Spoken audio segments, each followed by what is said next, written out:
talk, baby boxing talk, baby boxing talk, baby boxing talk, baby boxing talk, baby boxing talk, baby. What's going on, ladies and gentlemen? What is going on? Top of the afternoon to your top of the afternoon to all of you beautiful people. Anyone that's blessed, man, all you gotta do is just, thank God that we live a beautiful life. Hold on 1 second here. They were hating. Hold on. All right, now we good money. Okay. Salute to everybody in the chat. We got Low Nose in the building. What's going on? Low Nose. Jackie Hernandez in the building. What's going on? What's going on? Listen, I got the members link in the comments. Also, I just dropped the phone line link. Anybody got some questions upon anything that I said on anything that I said yesterday that you wasn't feeling? Tap in. We also got a lot of 135 talk that we got to come in. Also going to be getting the Instagram live. And we got our first caller. We got Low Nose Boxing en la casa. Háblame claro, no me hable. Talk to Dímelo, talk to dímelo, panita, dímelo. What's good, brother? Bochinche de boxeo. A lot of bochinche going on, man. Para que tú lo sepas. talk to me. How do you feel? Talk to me. Happy Thursday. Let's go. First of all, I don't appreciate how you forgot to mention our boy Teofimo Lopez on your killer list. Because on your last live, you was talking about guys that are killers. You was cooking, but you left Teo out of there. I appreciate that. People Can forget Teo puts people to sleep. What happened is he been Espera, fighting a espera, lot of espera, guys that been espera, running. espera, espera, espera, espera, espérate. Hold on, hold on. Hold on. Hold on. Listen. Teofimo Lopez is a killer. Yes, he is. Whoa, whoa. At 135. At 135. But right here at 140, he has not shown me no killer yet. I'm gonna tell you. Háblame claro. Okay, first off, when he fought against Pedro Campa, a tough, hungry Mexican with a hard chin that took Brandon Lee the distance, Teofimo iced him with a jab, took him apart, and He then and stopped him then he stopped him. Yes, he did. He stopped 4 him in rounds. 7 rounds. It don't matter. He stopped him in 7 rounds, and then he did a backflip. He did what the drill rappers do. You know how the drill rappers, and I'm not trying to be funny at all. This is all humor at the same time. The drill rappers will kill you, and then they'll go piss on your grave, right? Now I'm going to take it there. Tio will kill you, and then do a backflip on your grave. That's what he did with Pedro Campa, right? Then he fought Josh Taylor. He was knocking Josh Taylor all over that ring. He ain't knock him out. He went there just to outbox him, but he was knocking him all over the ring looking silly, right? He, Why'd you just skip over Sandor Martin like that though? Sandor Martin ran for his life. People run from killers. They run from Michael Myers. They Yeah, run yeah, from like Jermaine Jason. Ortiz, like They Jermaine run Ortiz. from that I Jermaine know, Ortiz. I know, They run I from know, Freddy Krueger. I That know. shows you the killer. Ain't nobody running from Devin. Ain't nobody running from those guys, right? They running from Tio. Tio's the only guy that's fighting guys that can fight Nah, and cause he guys that got can and move. he got these. He got these. Yeah, and Got not these just in that. both hands. He got them. Yeah, so He got that. let's not disrespect him. Remember, everybody else, right? All of his contemporaries. But let me slow down. Let me slow down. Like, listen, Pedro Campa never really been on the top 10. You know what I'm No, saying? Never been in the top 10. I think when he fought him, I think he was in the top 20. You know what I'm saying? Now, do I think Teofimo Lopez is a killer? Yes, absolutely. But he has to show me that at 40. At 40, the same thing. Shakur got to show me that at 35. I think Shakur's a killer at 30 because everyone's like, "Yo, Mills, you said Shakur," because I see my inbox was flooded today. So I woke up in the morning and I'm like, "Diablo, this is what this is." So look at Shakur Stevenson is a killer at 130. He hasn't shown me that he's a killer at 135. That fight that he had con el Japanese guy, you know what I'm saying? ¿Cómo se Yoshino, llama? Yoshino. Yoshino. You know what I'm saying? Like Yoshino, good fighter, respectable opponent. Give him props for the win. But I can't label my man Shakur killer right away at 35. It looks good, but then when he went in there with another killer, and that's another thing. I was telling my other friends, right? A killer means, listen, they don't go the distance. You don't go the distance. This is what you do. This is what you do. I don't go the distance. I mata. Okay. And everyone's like, yo, Mills, well, there's different types of killers. Yes, I understand. But we can all agree on one thing. If you're a killer, it don't go 12. We have to admit that. Let me We ask you a have to question. admit that. Let me ask you a question about the Because killer you eventually mentioned. you gotta die, right? You So mentioned Tank Davis as a killer, right? yes, Right? Let me ask yes, you a question. Let's yes, be real right now. yes. Let's look at Tank's resume. This is not me debunking his resume. Give me everybody from Tank's resume from Gamboa to now, and tell me Tio doesn't stop each and every one of them. If Tio did But not, if that's Tio, but just that's tell me. fine. But But, yo, but, but but let we're me ask talking you. about a guy at 135.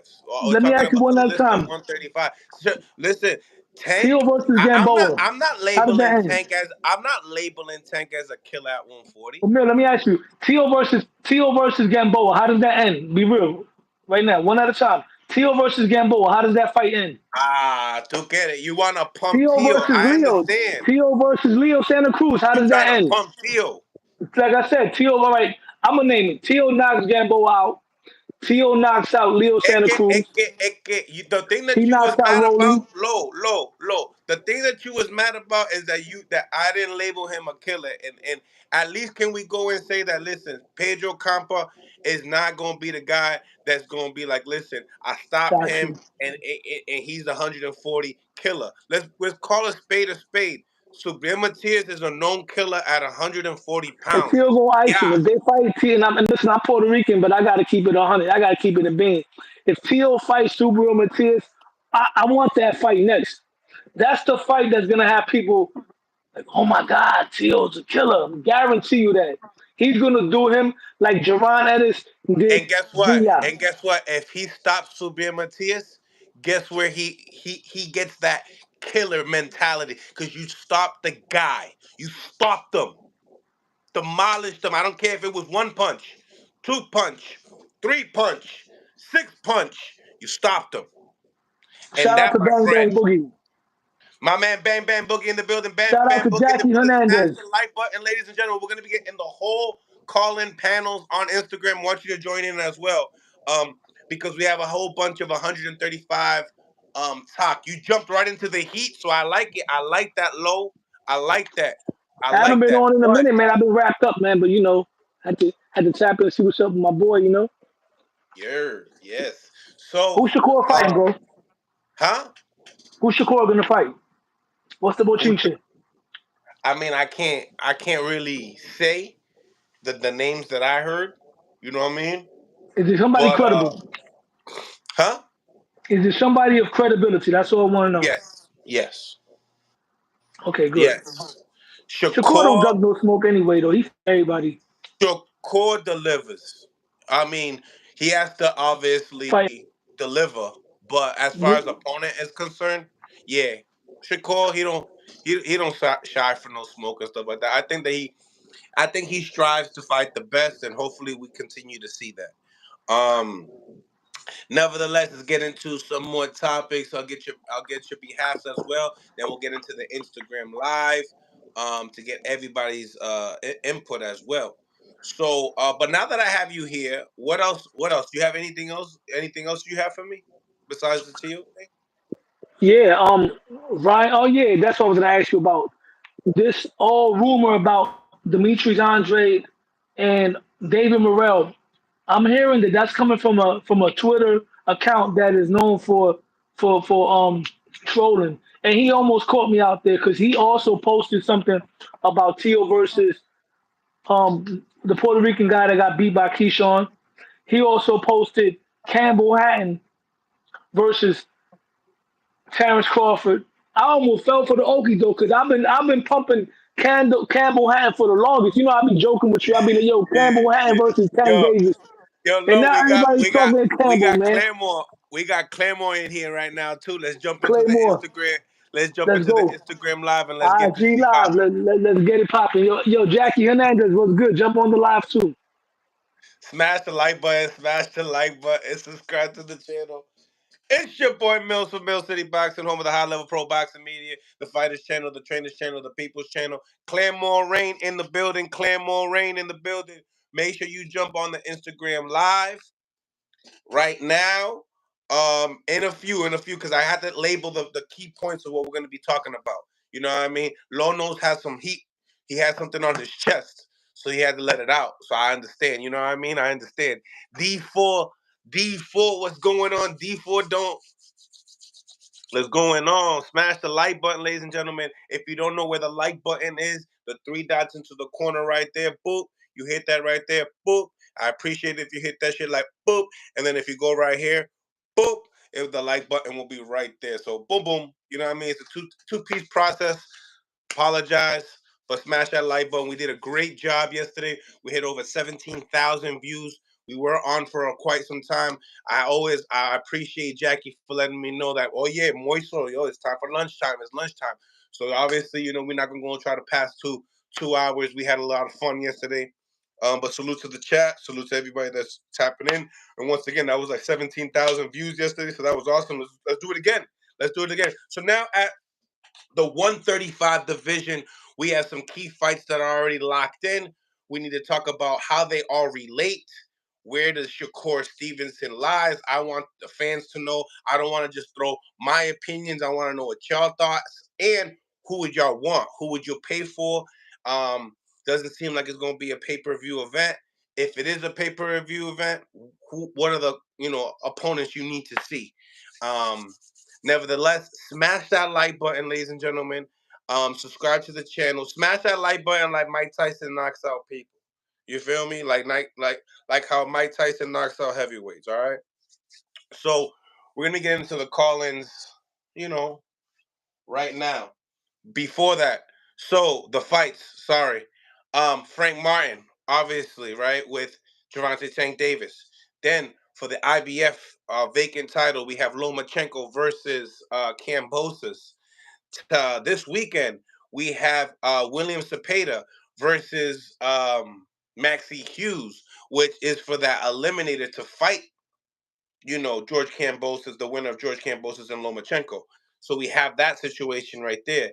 WBC, I also thought about something later throughout the day. I was like, wait a minute. Oshaki Foster was saying that, he has a hard time, you know, um, making weight. He's a WBC champion at 130 pounds. What happens if he wants to move up for a big fight, right? Think about it. What's more money than a Shakur Stevenson fight right now at 130 pounds? Nothing. So for Oshaki Foster to move up to fight Shakur Stevenson would be a nice fight. Would you guys like to see that in Newark? I don't know. We need to see all the possibilities as well. Matchups, breakdowns, box rec breakdowns, and the whole nine. I'm gonna get to the Instagram live right now. I'll be doing the research while y'all come out and debate and figure out what it is. So once again, ladies and gentlemen, we are live right now. Okay.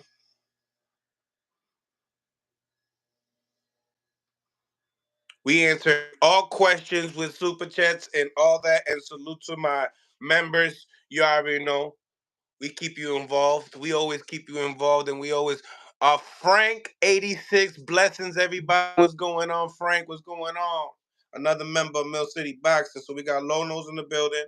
We got Coach Mad Scientist. Love talking to Coach Mad Scientist Mark in the building. Got a big fight coming up with his fighter, Joseph Adorno. Mad in the building. What's going on, Coach? Salute, y'all. What's up? We about to have a full panel right now. Claremore Rain just entered the building. So we got two of the members. We got Low Nose Boxing and Claremore Rain, both members of Mill City Boxing. And we got my man, Coach Mad Scientist Mark from Philadelphia. Got a big fight coming up with Joseph Adorno.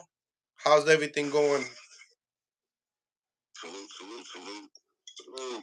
How's everything going for camp, Coach? Third, man, no complaints. I'm kind of like waiting like everybody else, right? Like, the wait when you're there, but then they go home and you don't know what they eating. You can tell him what to eat, but we got to see. But this has been his best weight. 2 weeks away from a fight, the best in shape that he's looked. So I'm keeping my fingers crossed, but we on the right track. So this fight will also be at 135 pounds. Let everybody know who's the opponent, what you know about the opponent as well. For the opponent, with a lot of experience, he's been out the game, kind of inactive for a while, but he's a former world champion, former title holder, none other than Nicholas the Axeman Walters. I heard about that. You got to be careful with these type of guys. Big punch. A little long in the tooth, but I heard he's down there in Vegas around the Mayweathers, possibly, or in that gym. Parking shit. Coach, you know what I noticed about Joseph Adorno? When I noticed about him, he's very durable. Remember, Joseph Adorno is a Philly Rican, and from what I've noticed so far, the best chins out of the Puerto Rican fighters that I've seen have came from the Philly Ricans, starting with Danny Garcia. Joseph Adorno's shown me that he's got, it is no disrespect, because I'm Puerto Rican myself, but all the great Puerto Ricans were at least a little vulnerable, where they've been dropped before. Miguel Cotto, Tito Trinidad, the list goes on and on. Alfredo Gomez. Danny Garcia got an iron chin. People rarely talk about his chin. He got one of the best chins in boxing, along with Canelo and Triple G. Joseph Adorno was in there with De Los Santos, who can knock your head to the moon. And he's shown he's durable. I never seen him wobble or anything like that. And hold on one second. I'm like multitasking. Salute to everybody on the live as well. We also got the YouTube. Salute to everybody on the YouTube. We got over 181 people on the YouTube. Make sure you guys do yourself a favor and go smash the like button so we can improve the visibility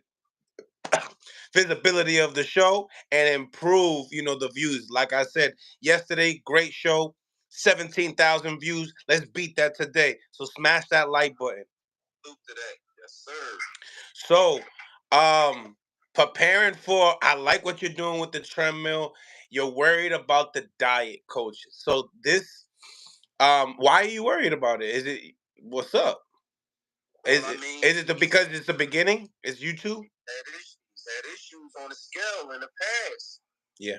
And now that I'm in camp, now that I'm the head guy, right there, we want to take care of that, because I think if Joseph is in shape, I think he's upper echelon in that lightweight division. The kid can punch, the kid can box well enough. My coach just said he has a chin.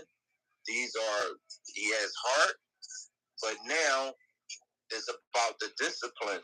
That's first and foremost, and this is what I'm trying to incorporate, as well as some wrinkles in his fighting style. I'm only here to add, not to take away nothing he likes to do, but just kind of add to it and make him more of a cerebral fighter, a thinker, a little bit more. And that's about it. Now that you said that, I'm gonna drop the first live that we did. It was like you, me, Adorno, and Jay, and we flustered him with questions.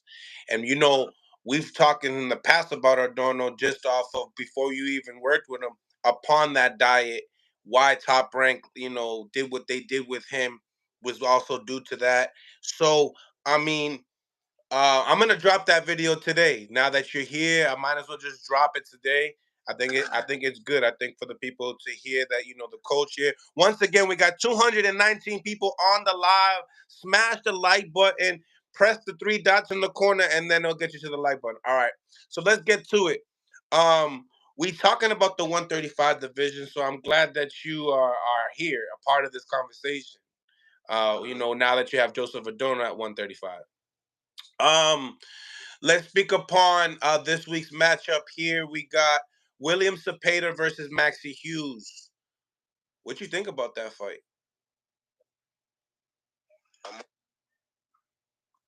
I think William Zepeda gonna do what he do. You know what I'm saying? I think I don't want to look past Maxie Hughes. I don't want to look past him, but I think everybody knows that you need to get him up out of there so that the conversation can start coming up and see if him and Shakur finally be able to figure something out or see what the next move is going to be.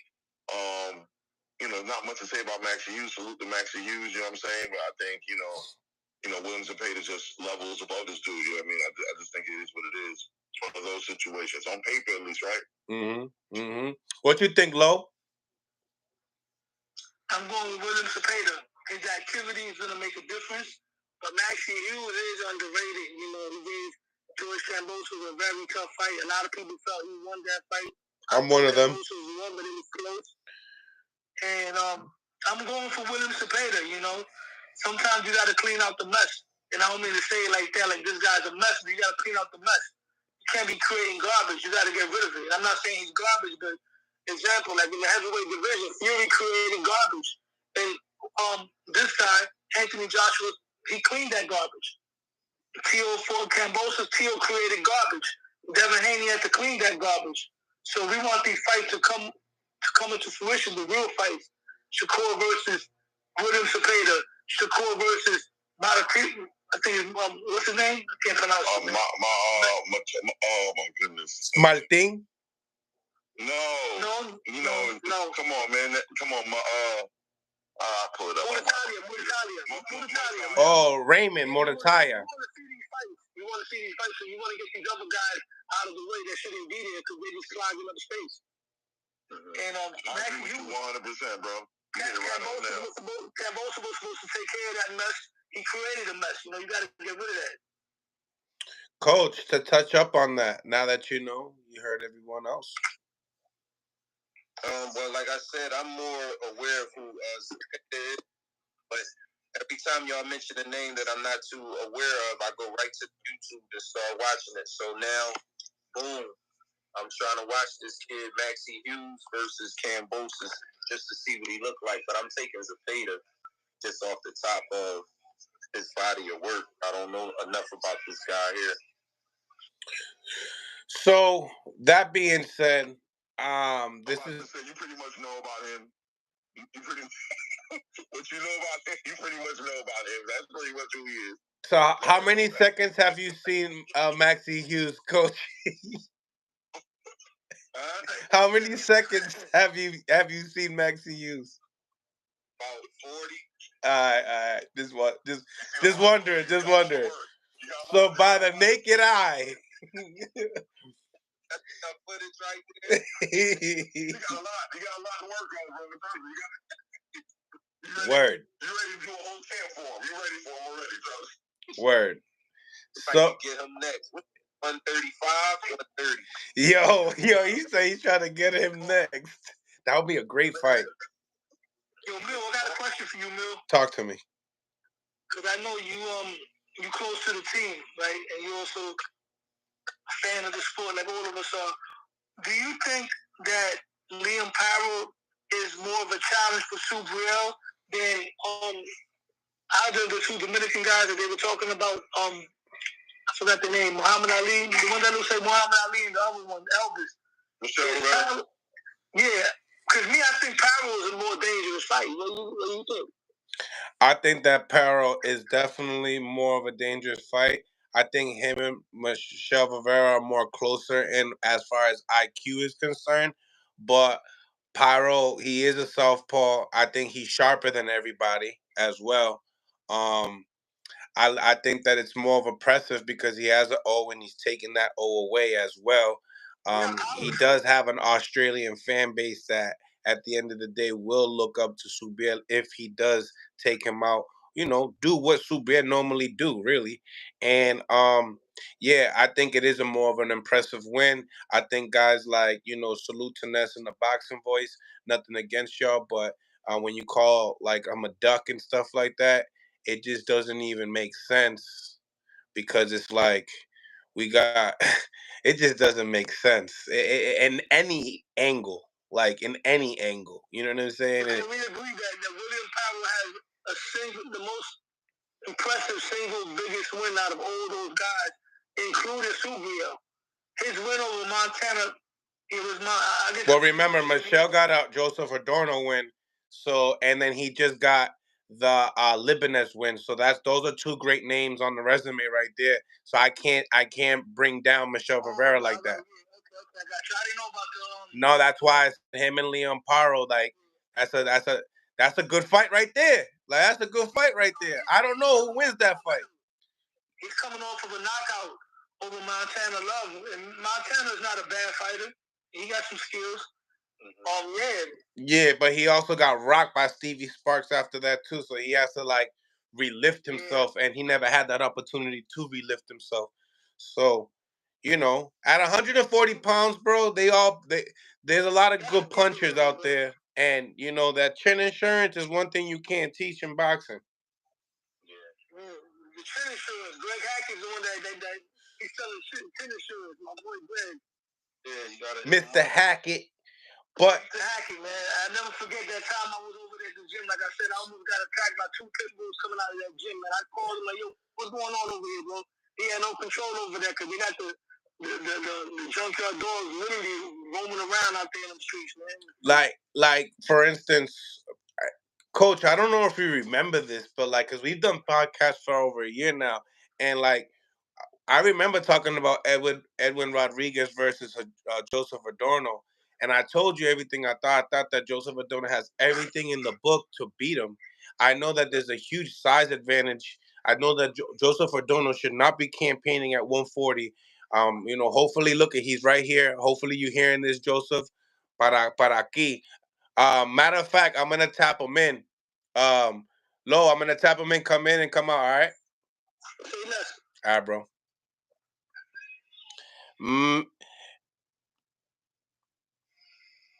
Joseph. But yeah, I just feel like I don't think that Edwin Rodriguez deserves that fight. And I'm very curious to see what Joseph thinks. Oh, he's in the hospital. Oh, that's right. He sure is. Yup. But yeah, so I just don't know. I don't think that Edwin Rodriguez deserves that fight for Matias. So if you are hearing this, Joseph, let us know what you think in the comments, so that way, oh man, there's no way this was an hour. Wait.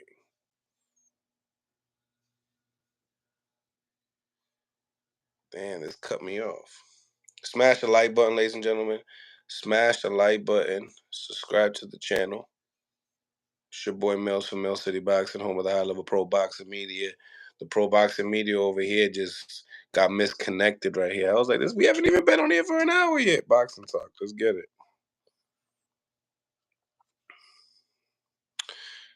Technical difficulties como siempre. Smash the like button though. Okay.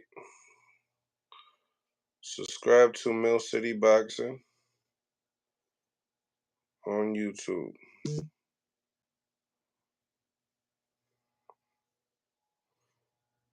That was weird. I don't know what happened. Blind Faith in the building was goody. Blind Faith in the building was cracking. Smash that like button, ladies and gentlemen. We got my man, Coach Mad. Mark. Yeah, we back. We back. I don't know what had happened. I don't know what. I think I must have pressed something by mistake. I don't know what happened. That wasn't no hour. That was definitely no hour, man. I've been only on the YouTube for like 28 minutes, but yeah. So yeah, now let's get into some of that bread and butter talk, man. I'm very curious to see what you have to say upon this southpaw matchup with Frank Martin and Gervonta Tank Davis. Oh, what you think about the matchup itself? Man, that's one. What can you say about that? Tank Davis it's like looking in a mirror a little bit, but I mean the experience seems to be. He tips the scale in experience a little bit. Big stage. I wouldn't even say punching power. I think Tank is an explosive puncher, right? Like his speed seems to dictate how he hurts people. Frank Martin, I think, got a little bit of that. He got some good snaps. So, man, I'm a Frank Martin fan. So many people are Tank fans that I kind of like just, I love Tank, respect them, but sometimes I root for the underdogs, man. I want to see Frank Martin give a hell of a performance. I don't know if it'll end in a knockout. I kind of see a decision. That's what I'm hoping for. So, another one, Jay, got to play out for me, man. I really believe Frank gonna offer up something special that night. He's gonna have to. So I just gotta wait. I don't want to put words out there in front of a fight of that magnitude. I just can't wait to see how that one play out. Listen, man. I think we got a super motivated Frank Martin, dog. I think we got a Frank Martin coming off a bad negotiation with Shakur Stevens. I think people, I think that whole experience, that whole negotiation process experience he had with Shakur is motivating this man to get some respect on his name. I think he got the right team around him as far as, Derek James is concerned. I like what he's doing in the gym. That core muscle training he's doing in the gym. How about that A1 advice from Ryan Garcia? What you think about that shit, huh? Listen, at the end of the day, Ryan was in there with Tank, you know what I'm saying? But I don't think that's what he's there for. I think Frank there for Ryan, to be honest. Oh, okay. You feel me? I think that's just an easy sell. Just to say that, you know what I mean? Just to make it look like something. But we know Ryan ain't giving him no damn advice about no damn Tank. If you want advice from Ryan, go watch the fight and go do everything he didn't do. Make sure you don't do none of the stuff he did in that fight. But I don't know, Coach. What you think? You think Ryan can give him some advice? What you think, Coach? Talk to me. He can. He was in there with him, but I mean, damn, that he didn't get the results he wanted. So yeah, how much is? Was it 4 rounds? 4, 6? You know what he gonna tell him, Coach? You know what he gonna tell him? Joseph Adoro says, hell nah. Don't throw more than 2 left hooks at a time. You know what I mean? Keep them pay attention to the left hooks. Don't do too many, man. He likes to get up under those. Damn sure don't go from 0 to 60. It's like he was fighting calm, and then he just boom tried to explode on Tank with all this, like you said, all this elementary type shit. No, that you guys are wrong. Joseph's right. That's the advice he could give him. You're right, Joseph. This is the advice. He hit hard. See, he got something. He got something out of it. I think Frank already know that. Yeah. He been in there sparring. Frank don't need no advice from him, man. Frank needs to help Ryan out, but I think Frank Martin this is his opportunity to really show out, man. And I'm looking for him to do that. And I'm talking about even in a loss, to give, at a minimum, I want to see him give Tank Davis the hardest fight Tank Davis has had up to date. I want him to challenge Tank Davis to the point to where even in a loss, Frank Martin makes a name for himself. I'm in the 135-pound weight class division. He become that dude. It's your opportunity. Now win, by all means. Go for the win. That's what we expect you to do. But I'm expecting to see you at a minimum give Gervonta Tank Davis the highest level of competition that he's seen thus far. My boy said, I think Frank doesn't do better than Rolly. Damn, Joseph Adorno throwing bombs. Damn, you being mean, bro. You out of pocket, bro. Nah, bro. I don't accept He's that. just gonna do the same thing as Charlo versus Canelo. Survive and get paid. Ay, bendito. What? Bendito. Put some respect on that man's name. He never that. I can't imagine that. If he does that, dog,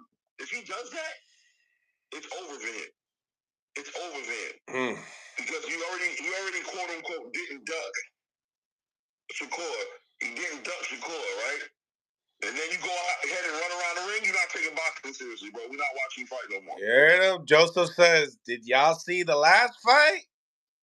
I just think that was, listen, man. Because he lost that. That's what he said. I just know his first name is Artem. I can't say this dude's Artem. Yeah. Right. I'm not going to say that. Yo, that dude was in a bad That dude just, them Eastern Europeans, man. They Brown. some.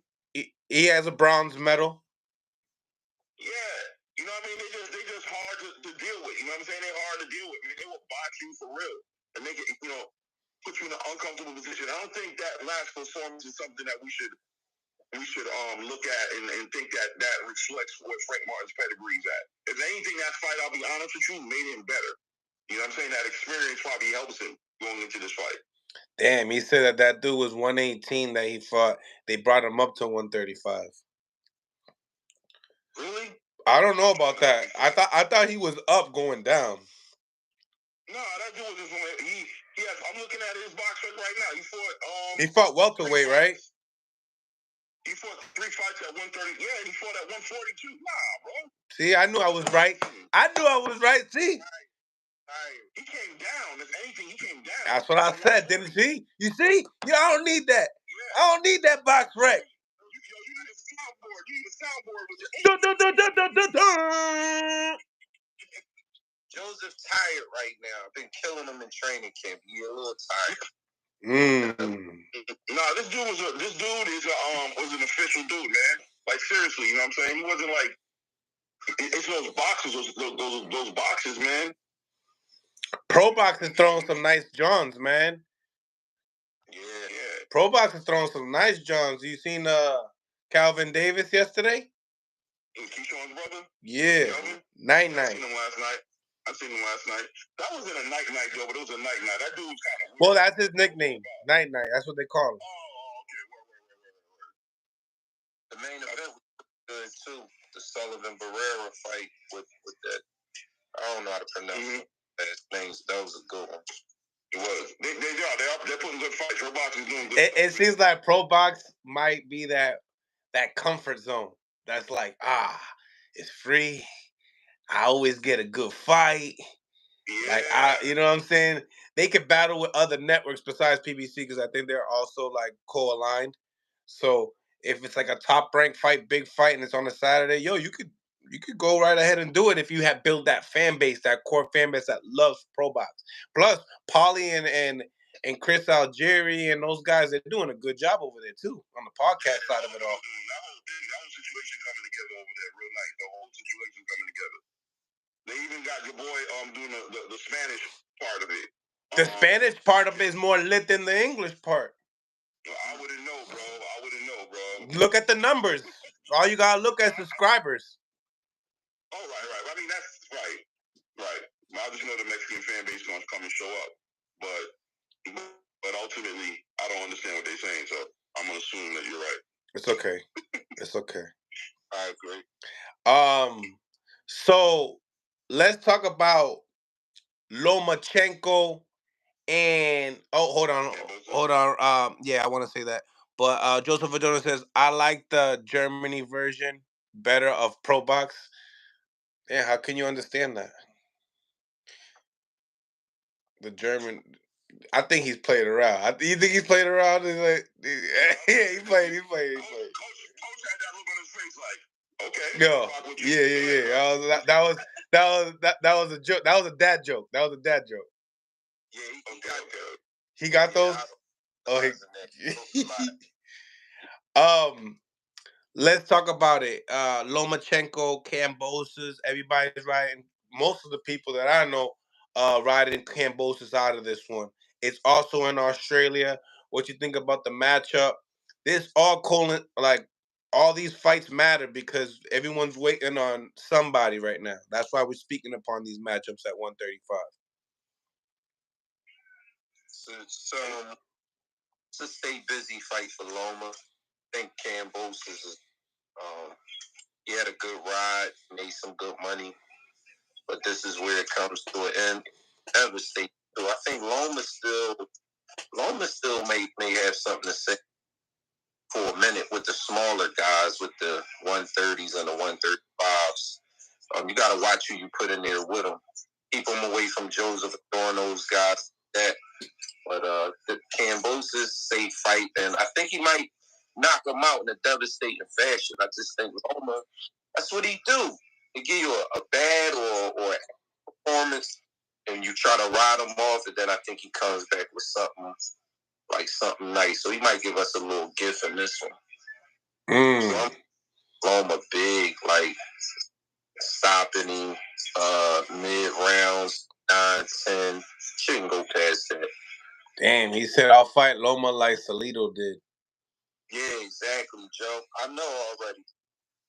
Yeah, I'll probably still be in your corner yelling like, do this and do that. But yeah, I think that you know how he started knocking on his hips against Elvin Rodriguez. I think he's gonna turn into that Macho Joe.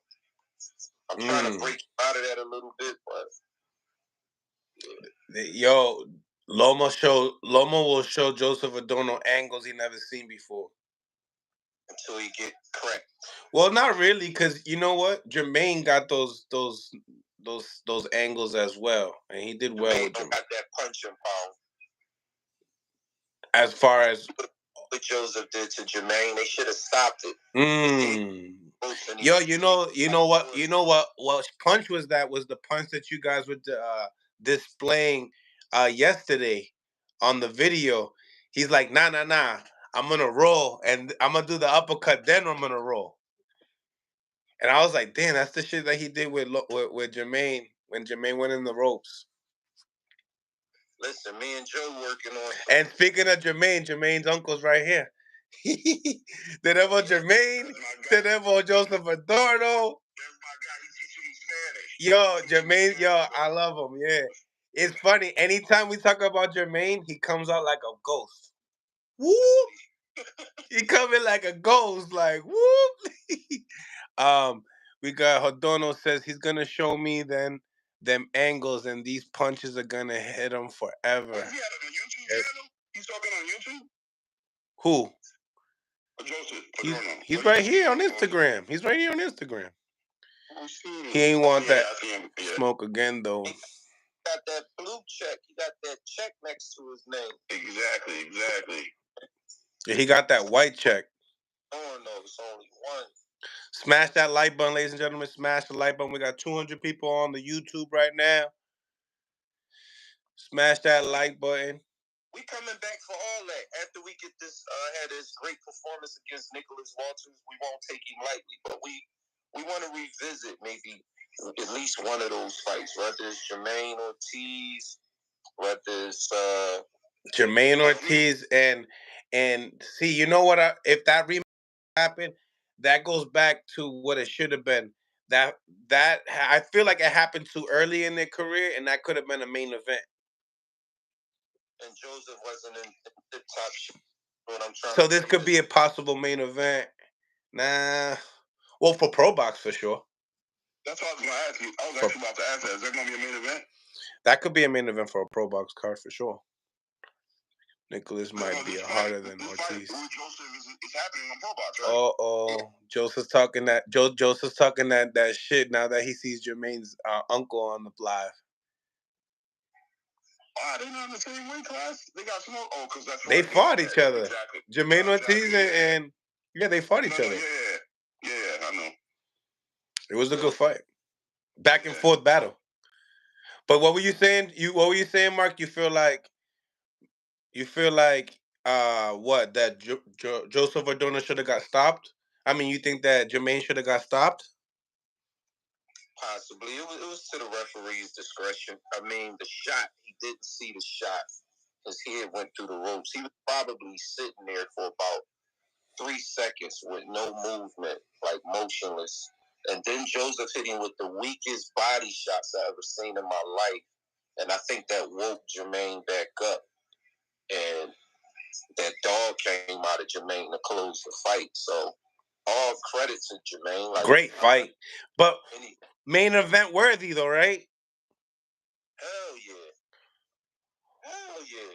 Joseph says, why the ref took me out if he not stopping it. He meant stop the fight. Yeah, don't touch me unless it's over. You know what I'm saying? If this is still a fight, then let the fight go on. Don't say nothing. Or take a point away from somebody, me, him, or you come up with a reason. Don't just stop me, just be stopping me. Exactly. Smash the like button, ladies and gentlemen. Smash the like button. It's your boy Mills from Mill City Boxing, home of the high level pro boxing media, the Fighters Channel, the Trainers Channel, and the People's Channel. You damn freeloaders. Smash that like button, you damn freeloaders. You know what I mean? Joseph Adorno replies, "Boy, I was having a fun ass spring break, then got called a bum. Let's get it, and took I should have trained." I don't see the comments no more. You don't see the Instagram comments? I see them, but they're not. There's like no new comments are scrolling up. It's like mine's just sitting there. So everything Joseph is saying new, like the new stuff, I don't see that. It's kind of weird. That's weird. I can't turn my jump. I see it. I see them, Johns. I see all of them. Matters, Jay. Long as you see them, it's all good. Yeah, swipe down and then swipe up. Yeah. Swipe down and swipe up. You see them moving? Nope. Smash the like button, ladies and gentlemen.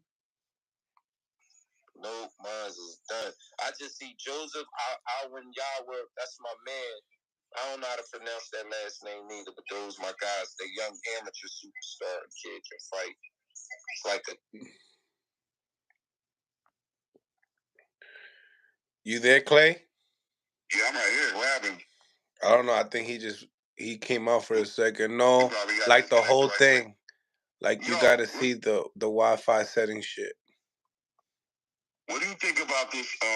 At this point with this Ryan Garcia thing, man. Like, are we feeding into this at all? At any point, is there something real going on, or is he really just trolling, trying to make? Like, what's going on? Somebody trying to advertise. Ryan? It's the Men in Black. Yeah, it was Ryan. Like, is Ryan trolling? At what point, like, at this point, is he still trolling? I mean, that's what everybody want to say, right? Like, he trolling, he's selling the fight. Y'all gotta know he a social media genius. He knows what he's doing. He's selling tickets. He's selling pay-per-views. Y'all don't even know you need to step your game up. Is that what it still is in the 9th inning right now? Well, in the 7th inning right now. Is that what it is? No caller coming in hot. What's going on, man? Salute. What's up, man? It's Corno de Chivo, Killertainment, Troy Killer. Working. I'm an ex-former boxer. My man Lo from Low Nose Boxing told me to come on here and get some work with y'all. And I just be liking to talk boxing. I used to box out of Dre Ward's gym in Oakland, but I'm from Akron, Ohio. Nice. Salute to you, man. Salute to you. Thank you for coming on. You know, we talking about the 135 division. Obviously, we have William Zepeda versus Maxie Hughes this weekend. And obviously, we're looking at the trajectory of the division, such as, you know, fighters like Frank Martin and Tank Davis on the ways. And also we have Kambosos and Lomachenko. So what do you think about William Zepeda?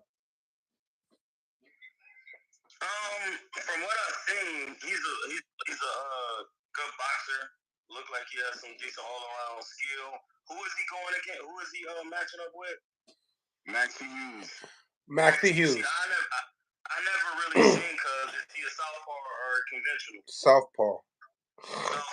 Listen, the best thing in boxing is a southpaw jab. I'm a southpaw, so it's like. If Zepeda's a southpaw, because some of these young guys, I haven't seen them, because I really just be watching old school boxing, bro. Like, I really only watch old school boxing so I can keep my mind sharp on the technical skills, because I be coaching too. So, but some of these lightweights, bro, if they not like up there, I give them a chance to develop. You know what I'm saying?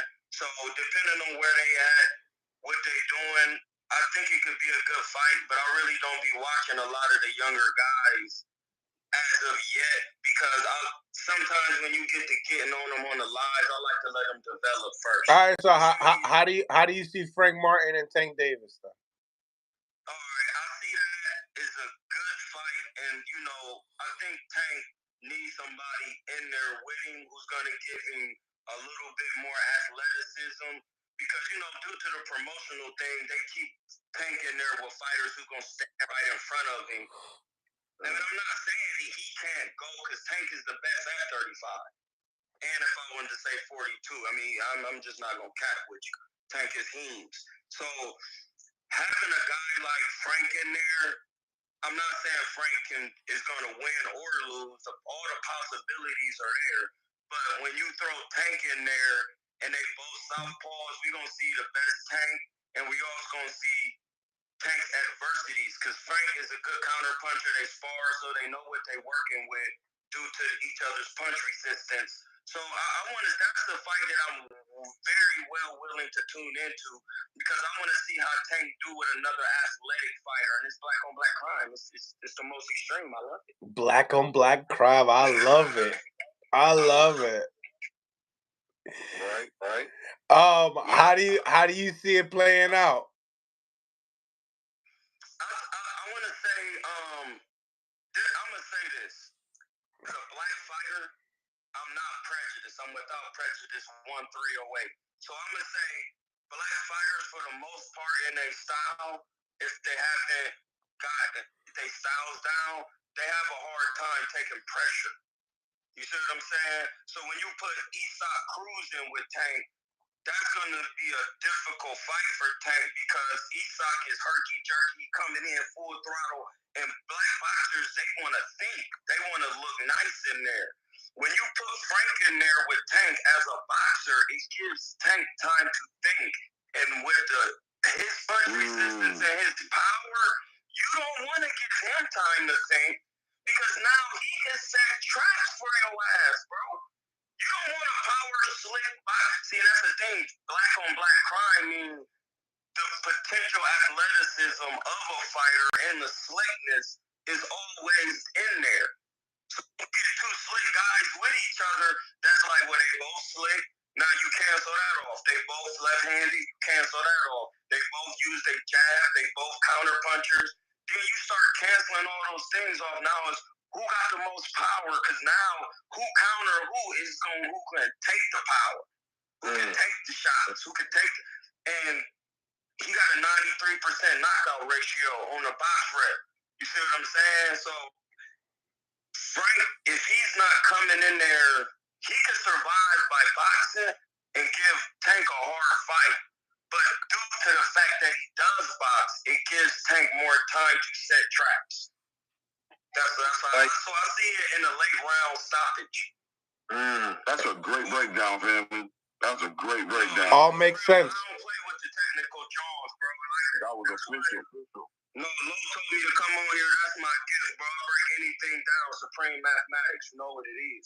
I'm just gonna be 100. Like, I see a late round stoppage. Maybe the ref coming in, because PPC has had other problems with people getting injured. You know what I mean? So they don't really let you take the crazy punishment most of the time. If he get dropped once due to the power that Tank got, these are things they talk about behind closed doors when the ref come in and be like, listen, if we see you hurt, we're gonna step in, so you have to show us something back before they even come in.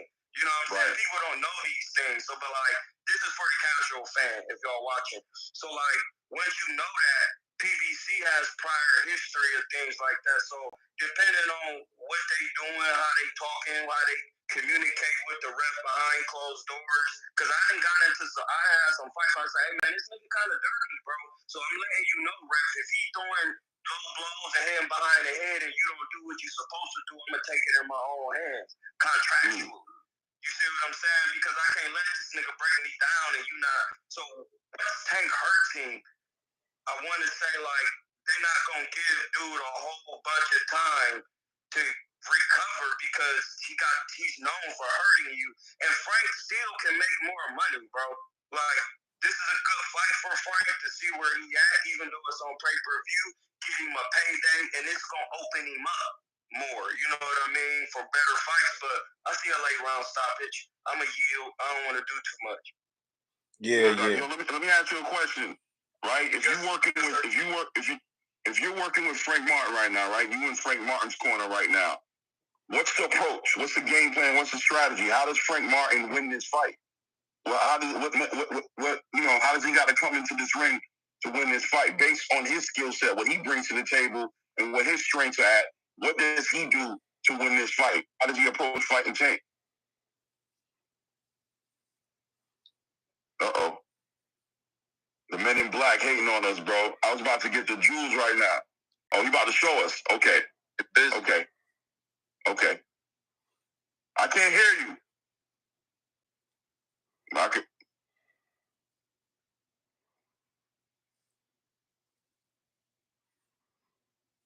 Make sure you're not muted on here. There we go. Yeah. Can you hear me? Yeah. Yeah, my bad. Yeah. Muted. So, like, I'm left-handed. So, look, if I'm telling Frank what to do, I'm telling him, make sure you keep the left hand. Make sure you all the way to the side, Georgie Benton style. Because that way, you keep the punches from landing and you a smaller target. So you want to lead with the shoulder. If you're not being prejudiced, you tell him, hey, listen, bro, all flick shit with a puncher, keep your hands up. Hands right here. Bend your knees and get really good at defending right here. And slipping right here. Turn it. Because you don't even want to be catching like this. Because if Tank hits you right here, it can throw your equilibrium off. You want to open the hands up and get real good at catching punches and using the check hook and the pivot. Like how not Zab and Floyd, but I would say Floyd and Ricky Hatton, because sometimes when power punchers come in, they get overconfident, and you see how they just drop that right there now, and then that check hook or check uppercut and spin out, you can hurt him. But I would get Frank really good at defensively catching punches right here, because black fighters, they feel more comfortable like this. But when you put this with it and start catching, when you can't catch punches, bro, can't nobody do nothing with you because you see what's coming. So, and when you catch the jab, you catch the right hand, you throw the hook, you catch it, and then from right there, you start splitting down the middle. But when you're dealing with a puncher, only throw one at a time in the first 4 rounds. First 4 rounds, you should only be jabbing to the body, feinting, and tying him up. I learned all of this from watching Floyd. When you do that over the 4 rounds, he slow down. The next 4 rounds, you're going to be getting into your second win.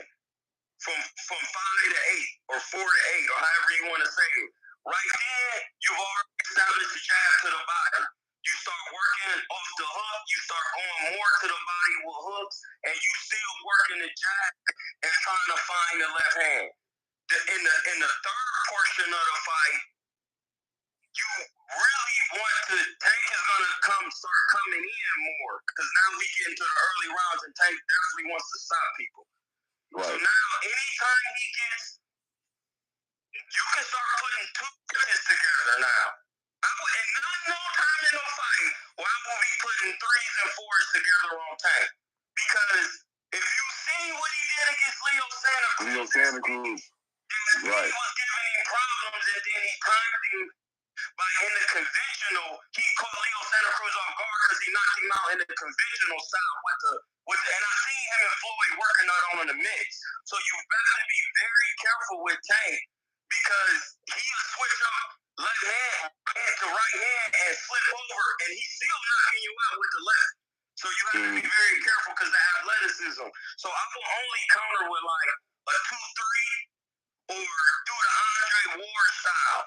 When he catches the punches, it's splitting with the jab and be backing up, because Tank has natural power. Sometimes he could clip you with a shot and it'll throw you off, like I've seen. So I would be working on those things, and then over time start picking it up later in the rounds. But defensively, bro, you gotta be sound, because Tank's his punches, bro, you can't let him break you down, and you gotta be willing. If we talking about winning or we talking about looking good, if you talking about winning, you tie the man up and do what Floyd do: check hook, jab to the guts, tie the man up. You don't take no chances. Then you set up a rematch and you come back. Then you can do what you. But first, you be safe because it's about getting the bread. And once you take to make money, man, it changes your life. So that's just my thoughts and theories on it from being a boxer, bro. But I would tell him to work on catching punches from right here. None of this shit, none of this, because dude be punching, bro. I yield. What would you have to touch on that, Mark? No, his breakdown was pretty good. I don't know if he lost. I think he lost Signal. Is that him right there? Is that that's right. Okay. Yeah, but the way he was explaining fighting in phases, I definitely agree with that. The only thing now, the only thing what I like to remind any fighter that I work with is remember it's somebody on the other side of the thing that we doing. It's another trainer. It's damn sure another fighter. Y'all gonna be the only two in there. But everything that I've been working on with my amateur, my son, with whoever, somebody else putting together a strategy and a game plan too. Whether they're going by the script or whether that fighter just saying fuck it and coming off script, but it's still working. That's why I said I don't like to be too far in front of saying how a fight is going to go, actually fight, because this is one thing I've always said, like, a lot of these young fighters, they haven't even sustained a major cut yet. Imagine getting in a fight and you get headbutted and your eyes is like one half of your face just blood. What are you prepared to do then? Because like we talked about, is it still the pretty shit? Is we still going to be the pretty cute fighter? Or is you now panicking because the ref said, you know what? The cut is deep, but we're going to, or the doctor said, we're going to allow it to continue. And you still, because you can't see out of your left eye.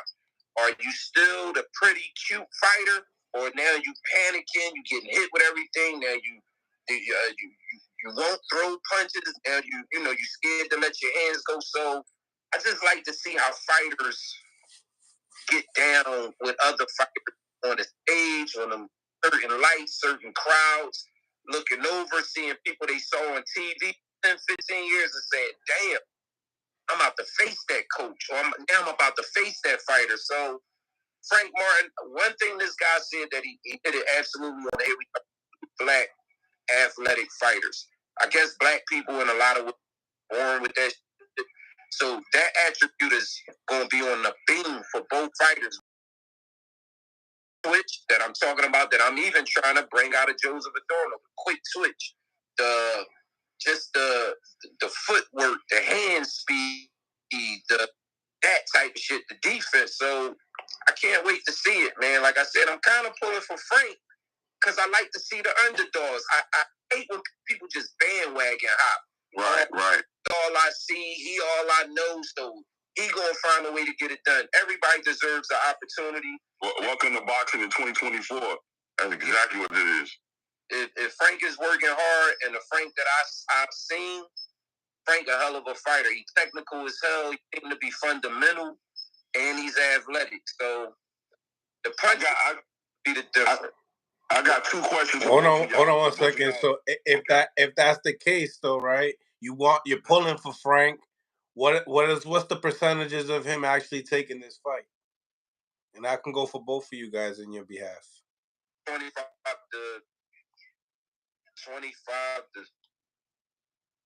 25% to 30. I can't even say. That's just the way it's supposed to go, basically.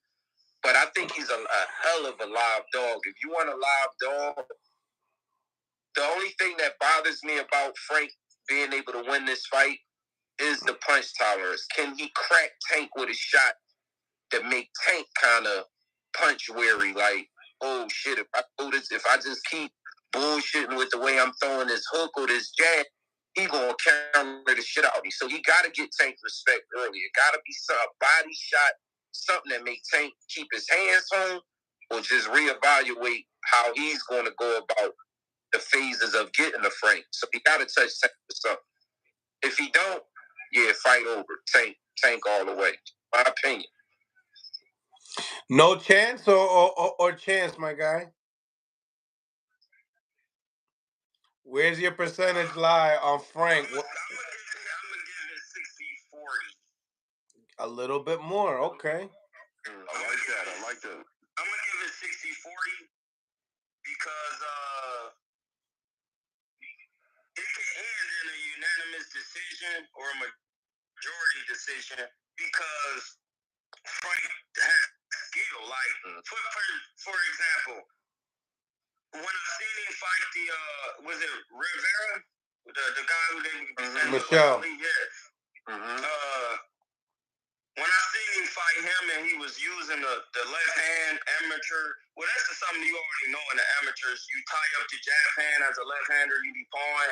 When I seen him do that against dude and dude had no answers, I'm like, oh, snap, dude really got skills. Like, I never watched it. Like, I don't see a lot of fighters use that technique when they fight in the opposite hand, which is tying up your jab hand. I seen how he just really shut dude down. And I was like, damn, dude could really scrap. And then when they said he was from Indiana, I was like, oh, it really don't count then because I'm from Ohio. That's like a style that don't even count then. What happened here? Smash that like button. I don't know if it was the signal. Hopefully we're doing good.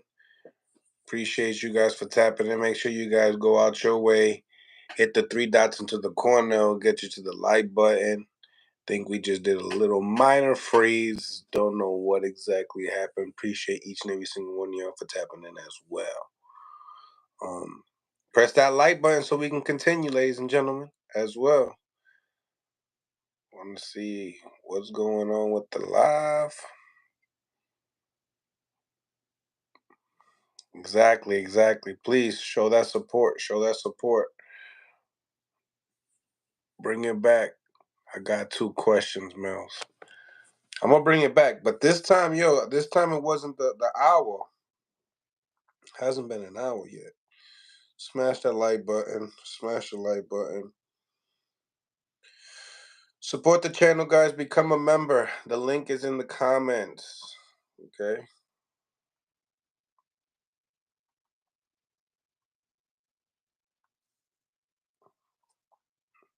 All right, Clay. I'm going to do that.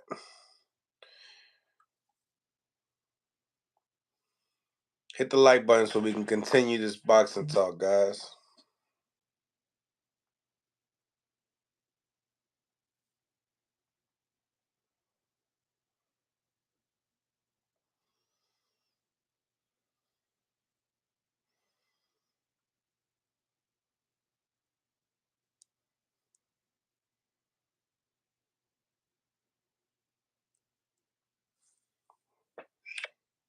All right.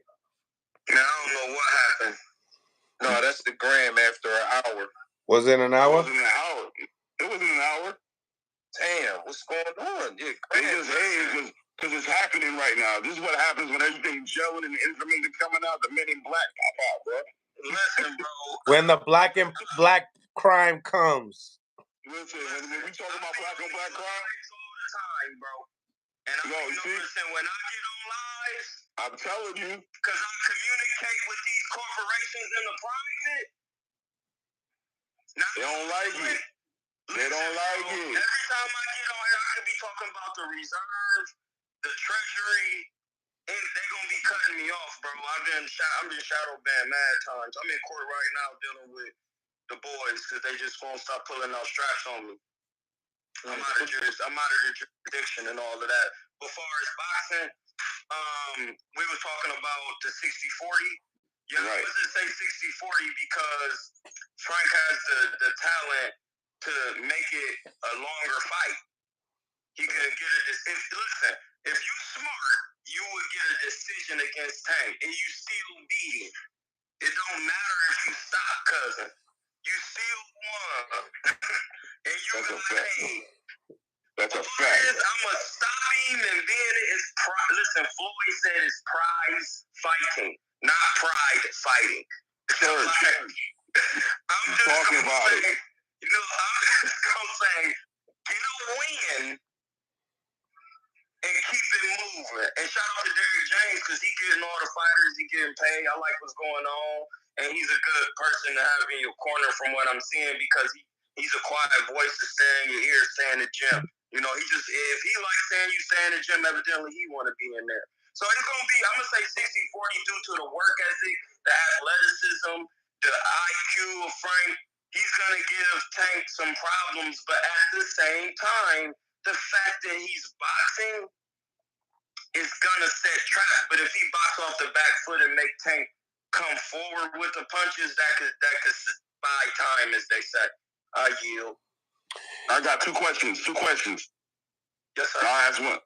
Right? Oh, that's crazy. That's some phone. I mean, okay, that was kind of cool. Anyway, so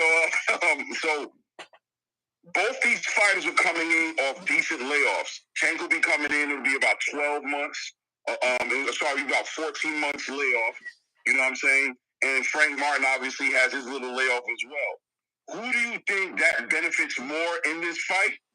And also, as far as, I'll start off, I'm going to ask the second one just in case, because Mill might want to come in with another question. So, and the second question is discipline. Frank Martin has had issues in the past, supposedly, not necessarily following the direction of his coach in Derrick James. Now, I understand that inside of the ring, things can move around, and sometimes you got to call an audible. You got to react to what's going on in the ring. Sometimes maybe the trainer don't see it. But how much of a factor is the layoff's going to play off on playing this matchup? Whose benefit does that help? Who does that help the most? And secondly, does Frank need to really pay attention to listening to Derrick James in this fight? As far as, like, you know what I'm saying? Like him, his relationship with Derrick James, does he need to be very disciplined and listen to Derrick James in this fight? Will that make the biggest difference? Mark, go first, Mark. The layoffs, it's hard to speak on that. What's been Tank's longest layoff prior to this layoff? Has he ever been off this long? What has been a little over? Yeah. He had one for like 10 months. I'll tell you when right now. He fought Ryan in April. He fought Ryan. No, that was in April, but I think he's asking for one. Has he ever had one like this? And I think he did have one. I believe it was around the Gamboa time. Hold on. 1 second. I'm going to tell you right now. I mean, Frank, in my opinion, Frank is the one that needs to be in there more because of the caliber. Like, that's like, again, jumping from C, or I could say B because Frank fought Michelle Rivera or Michael Rivera, however you pronounce his name. Yeah, Michelle. But it's a step up. It's the biggest step up. So he needs it. I'm almost got another great fight. I don't know who that could have been against, but I'm wishing he would have been in there. But some people like to skip all that. Like they say how Earl Spence is. Maybe this is just a Derrick James thing. We don't need to tune up. We want to go straight to the big dog. So I can answer that question right quick too. It was between Gamboa and Leo Santa Cruz. He had fought in December of 2019 against Gamboa, and then didn't fight again until October of 2020 for Leo Santa Cruz. That was like a 10-month gap right there. That was his longest one though. Yeah, but he's been very more focused now. Yeah, I don't think that's bad. Under a year, 10 months is not. That's not right. But this one's gonna be 14 months, and I also forgot to add this to you guys to put that in. Understanding that supposedly Tank has had issues with training because of his legal situations, not being able to train in Baltimore the way he wants to, so he might not necessarily have been actively training that way. Hold on. Hey, you're working with Barry Hunter.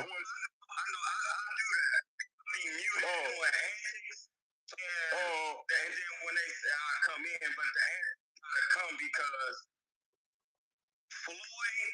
No, listen. I'll tell you this. Not Floyd. I'm gonna use Canelo. Canelo could fight one time, and it was literally public knowledge. The cartel had kidnapped his people. Right.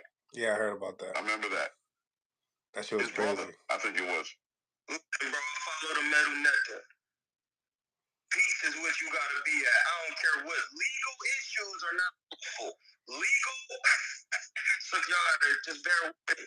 If it's written down on paper, it's money. If it's written down on paper, it's case law. Legal issues it's legalities. It's just about a little money. Should not, you at this point in Tank's career, with the wealth that he's accrued, there is no reason why he should be even having issues. He could have a lawyer handle that, and he needs to focus. Floyd had problems in the public. None of these things matter when it comes to, I'm going to say, you can die in boxing. In 2020, 4 boxers had died. So it don't matter what's going on. You either get your ass in the gym or you get your ass smoked. Don't know, that man who across from you don't care about your legal issues. Now you about to have some hospital issues. Do not even delve in it. Get your work, stay in the gym.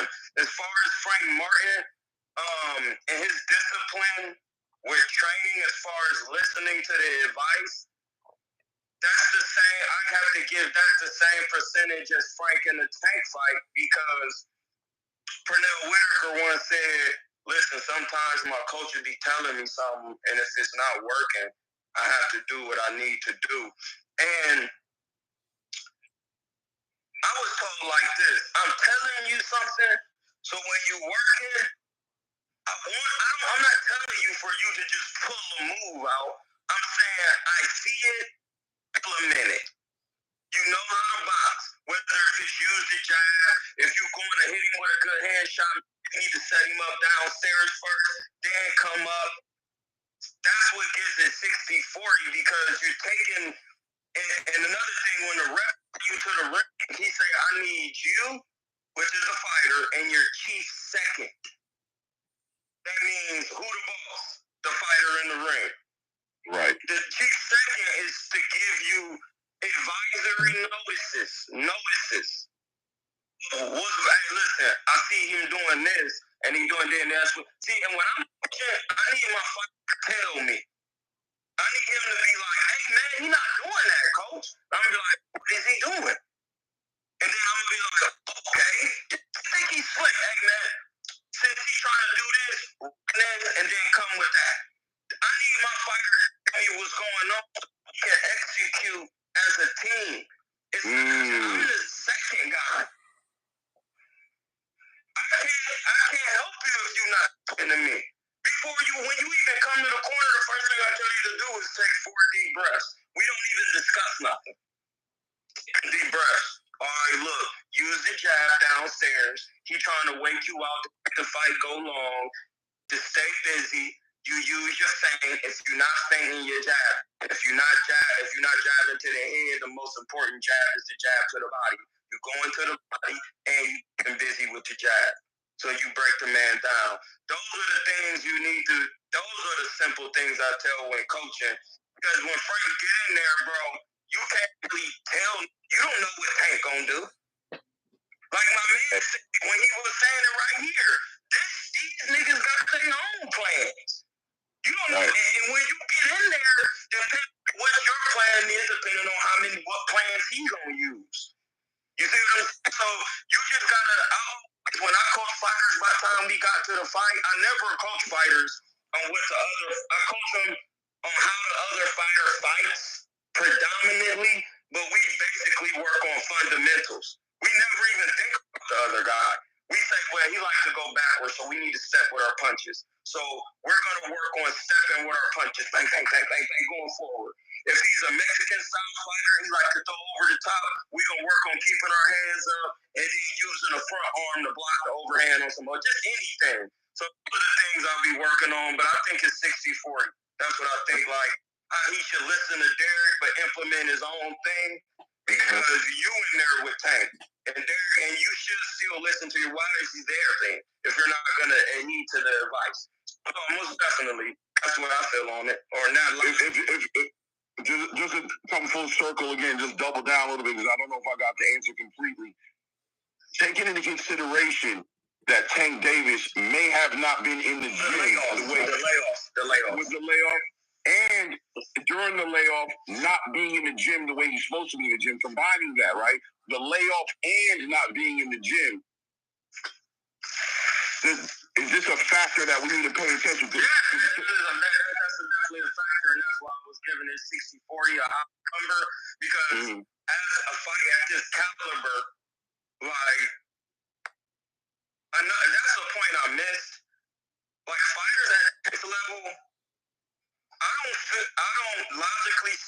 use the word feel. Logically speaking, I don't think, every fight does not have to be a pay-per-view fight. Like, he should take Larry Merchant, we know about Larry, but one thing he did was, after Sugar Ray Leonard fought somebody like Duran, he took a lesser fight, because you can't keep getting up for the big fights, and your body won't get up for it. So, I think in my expertise, not every fight is pay-per-view. You go down and get some of the lesser fights so you can stay busy. And you can say, you already made the bread. Stay busy.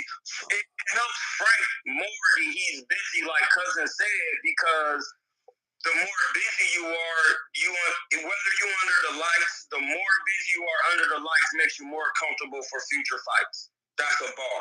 The more busy you are under the lights makes it easier for future fights. So you definitely want to be under the lights. When I was boxing, I told my advisor in Mexico, hey, let's be 10 fights in 10 months. How much that costs? He was like, we could work with that. And I noticed every fight I got, I was like, oh, snap. And when I went back to sparring was like a wall. Like, I'm sparring, I'm at Virgil's gym. This one, Virgil had Amir Khan. I'm sparring Khan and then going to Mexico to fight. Then I come right back after I knock a man out and get some more work at Virgil's or get some more work. Man, and on top of getting your mid-work after training, nothing beats that, bro. Standing in the gym and getting fights is these old school. That's when these guys be looking at their sharpest. They just pay attention to them. When they is at their earlier career, that's when you really see the true potential. Then when they start getting the money, they start kind of falling back and doing, no, man, you have to set these. Canelo was a good example, and after this, I'm a yield. Canelo, when he was going undisputed, remember how fighters back in the day used to write some contracts where they guaranteed to fight somebody after they beat? And the niggas ain't doing that no more, bro. I feel like they're kind of scared to do that. Like, no, if Sugar Ray Leonard used to have fights guaranteed, and he's kind of like, yeah, after I whoop my nigga, I'm going to go whoop him and then him. I have this plan. Win or lose is contractually already set, so the pay is there. Now it's looking over somebody. Yeah. You know what I'm saying? And that shit weak. Because it's kind of like, no, blood, like, don't wait. Because this is why boxing is like it is. We don't know who you fighting next because you don't have it contractually set up. Just to think if you had it contractually set up to where I'm going to fight this guy and we're going to bring these guys in camp and we're going to do that. Then we're going to take this time off and then we're going to get right back in there. When Canelo did it, that's when he looked at crazy when he doing 4 in 1 year getting undisputed. That's old school. You gotta take that, and that's all I gotta say on it. The only thing with that is just that, like, so many things happen in boxing that if you say you do have a contract deal of like 5 fights and you mess up the first one, it's gonna mess up the timing on all of them. So if you got one fighter that's like from Romania or something, he's only used to fighting only one time a year, he's screwed. You know what I mean? He's screwed. So I see, and then promoters who want to really deal with that type of stuff, dealing with the venue, saying, I want to lock it down. You got the contract locked down. I think that's what they normally do. They at least lock down at least some of the contract and then the venues at the end, right? Yeah.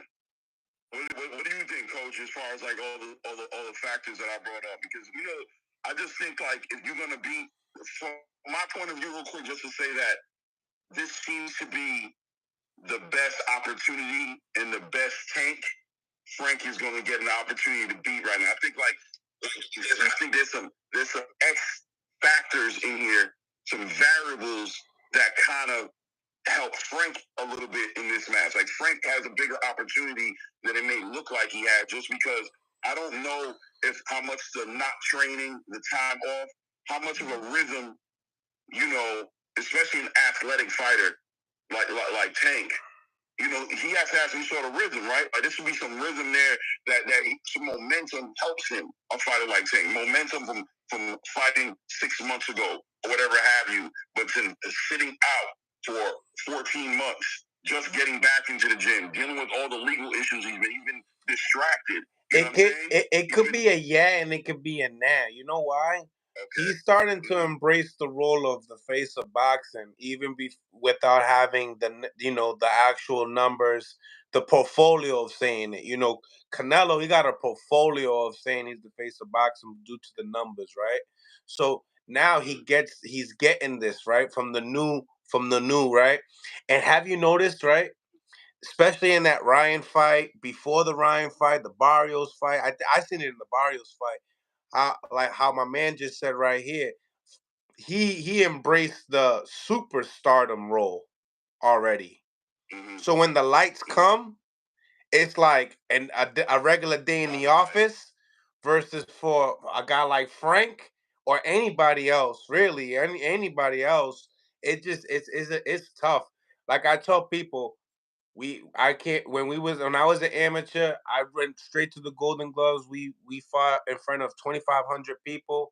I've seen people that fold off of that and do good with the 300 crowd. You know what I mean? So I can imagine what these guys are going through and how that fucking room shakes and shit. You know what I mean? Mm-hmm. It's different. This is what this fight is going to come down to. And we heard this a million times. 10 million times. Adjustments, right? But yeah. It's going to be more Frank's adjustments.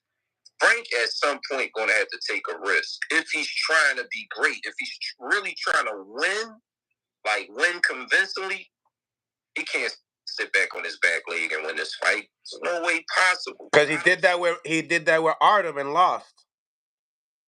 I see that. Yeah. I see. He won against Artem. But I mean, he really lost that fight, though. I see what you're saying. Okay, I got you what you're saying.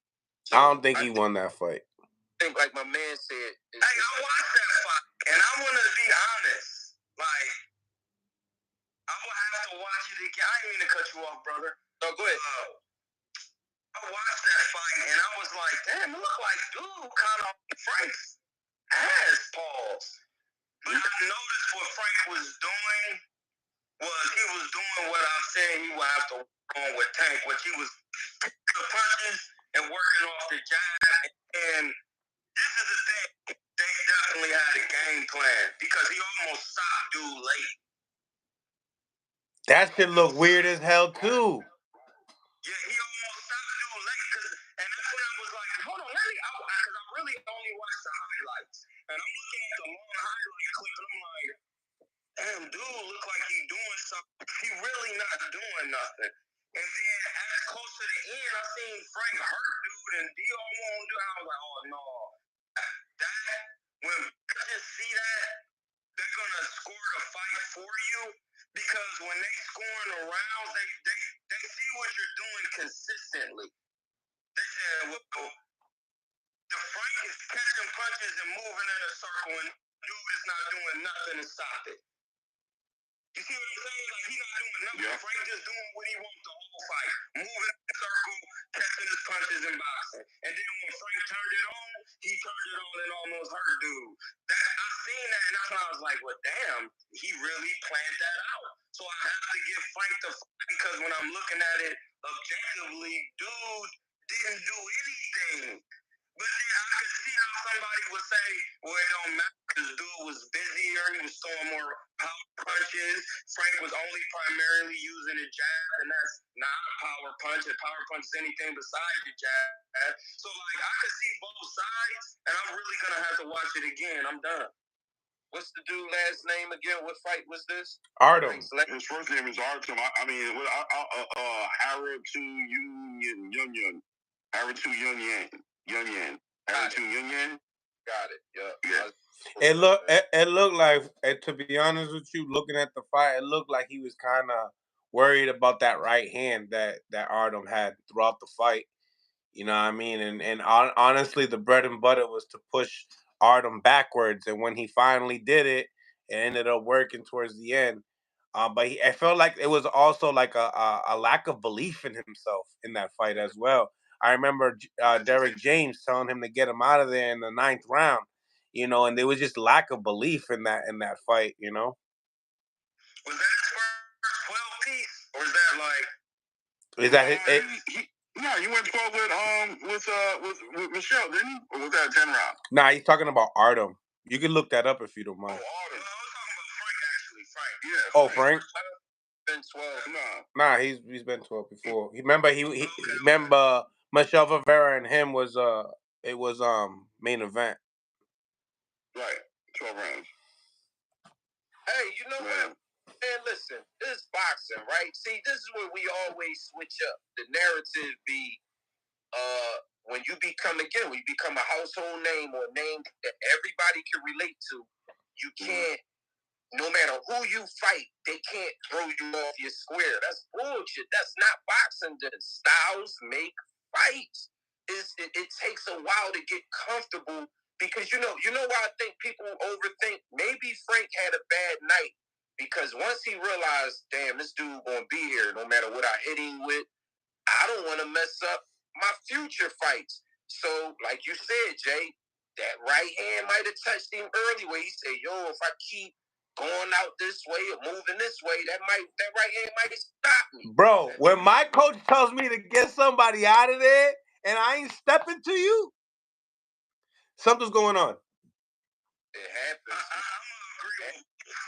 And I'm gonna say, like, I fought a cat in Mexico, and I was like, the first round, he was one of the biggest Mexican cats. So I'm like, I get in there, and then he gets to moving and flicking jabs, and then he started to hit me with like a couple. He was like, going in. I'm like, hold on, this nigga trying to box. I'm like, oh my god, am I ever gonna look sweet? And right in there, I said, this is going the whole fight. Dude is not coming here to lose. I'm gonna have to put pressure on Cuz and win, but James Kirkland just came to my mind. Like, I'm gonna have to do James Kirkland on it. Even though with my slickness, and I was like, that dude is not going. I fought dude twice, and the next thing my advisor was like, no, Troy, you're gonna stop him this time. In my mind, I was like, no, I'm not. I'm gonna box his ears off. Because last time I tried to stop him, I got a majority decision. And then the second time when I primarily boxed him, the whole time, slickness, moving, jabbing, I got a unanimous. So like you said, like, dude could have been like, well, like I got hit with the right hand, and he's telling me to stop him. Dude Artem was moving. He had a lot of things. It was kind of awkward. Like, you don't want to just, the coach ain't in there, bro. It's like when Floyd was fighting Manny and his dad was like, go out there and do this. And he said, no, I ain't going to do that. I'm going to do that and do this right now. He said, I just reversed it, but I never disrespected my pops. And that's where I think when people saying that Frank not listening coming in at.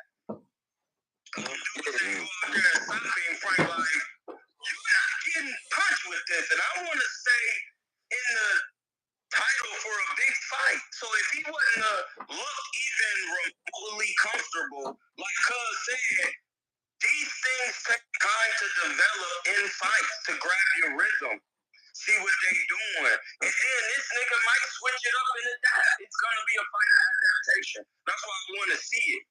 People think, oh, he's going to knock Frank out. They spot. Listen, it don't work like that, bro. It's like when Terrence about to fight Eubank. It's not going to work like that. You think he's just going to get in there and just... Nigga was a super middleweight IBO champ, bro. He's big. It's not going to work like that. I'm out. Not out, but I yield. But it's going to be more difficult difficult than when people think, bro. This is one of the best panels in a long time. Compliment to both the coaches because y'all definitely up in here cooking. I'm just asking questions on this one because I stay in my lane. Y'all definitely cooking. I definitely appreciate you guys for sure. That's a fact. Patient on all parts, man. I'm here to learn. I always say that, Jay. No, I always say that. I try to listen more than not talk because there's always something to pick up and take back. Taking it back to the youngins, the pros, whoever. That's just y'all doing it crazy right now. Yeah, man. I wonder. For me, what I'm paying attention more. I think this is the best opportunity for Frank. I think the stars may align for this man because he's coming. He's gonna be that slick, athletic fighter that we haven't seen Javante. That's another thing. Javante hasn't had to fight against this type of fighter for a long time, maybe ever. And on top of, can you hear me? Because I think I hear echo. Am I coming? Okay. No, you good. And on top of that, Tank has been laid off, going on 14 months. When he's going into this fight, he's gonna be laid off for 14 months. He's been distracted, it seems, with the legal issues that's been going on. Not to mention all the social media antics that he's been participating a little bit as far as the kind of Ben nonsense and responding to Sean Porter and responding to a lot of stuff going on. I'm just wondering if this is the perfect time for Frank. If this is the perfect time for Frank. You feel me? And seeing how Tank reacts and deals with coming back into the ring, and if he's going to be able to take off where he left off. Not to mention that fight he had with Ryan Garcia wasn't no test. Well, how about this, right? How about this? Check this out, right? Is this more of a competitive fight than a Shakur Stevenson stylistically? Or did like all right, like did he make the right move by getting more of a bag with Tank, but also having more of a opportunity and chance to win?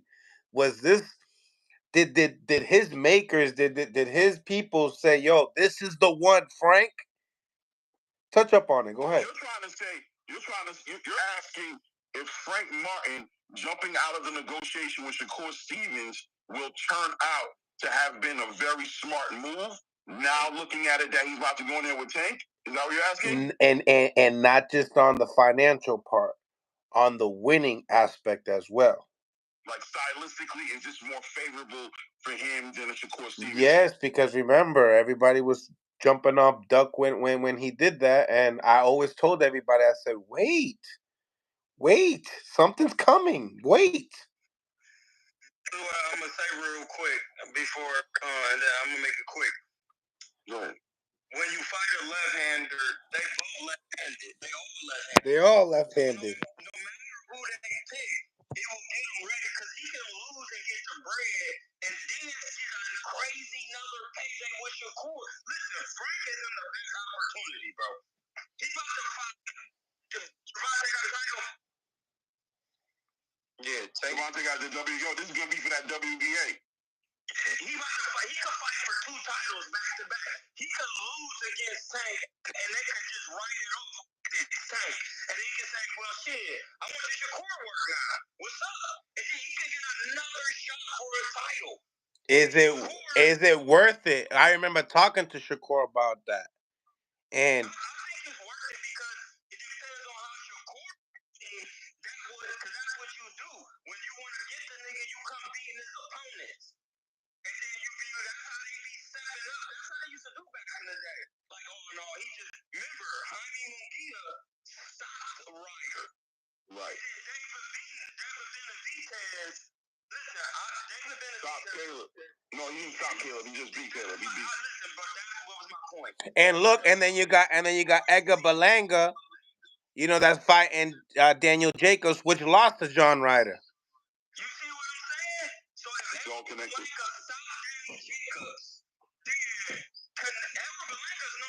You gotta earn it, baby. And that's what made me. I'm like, when people were talking about the Caleb and Benavidez, I'm thinking Benavidez sucked. And then he did. No, he did. I was like, oh, why would he get a fight with Canelo? That makes sense. He cannot, because he's a bigger man, and he was holding and running. Well, why would he do that with Canelo? And Canelo my height, 5'8". So then when I take it to Frank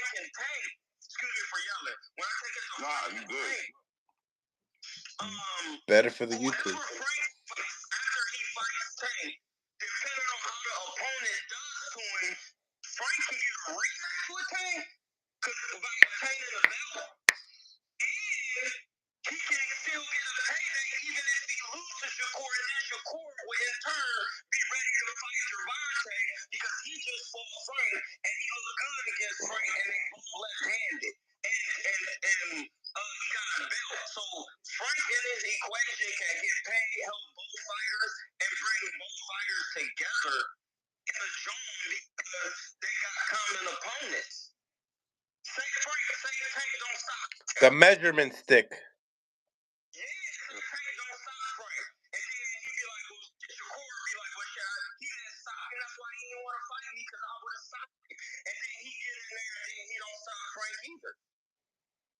Now, Frank is in a position where he's clearly a contender.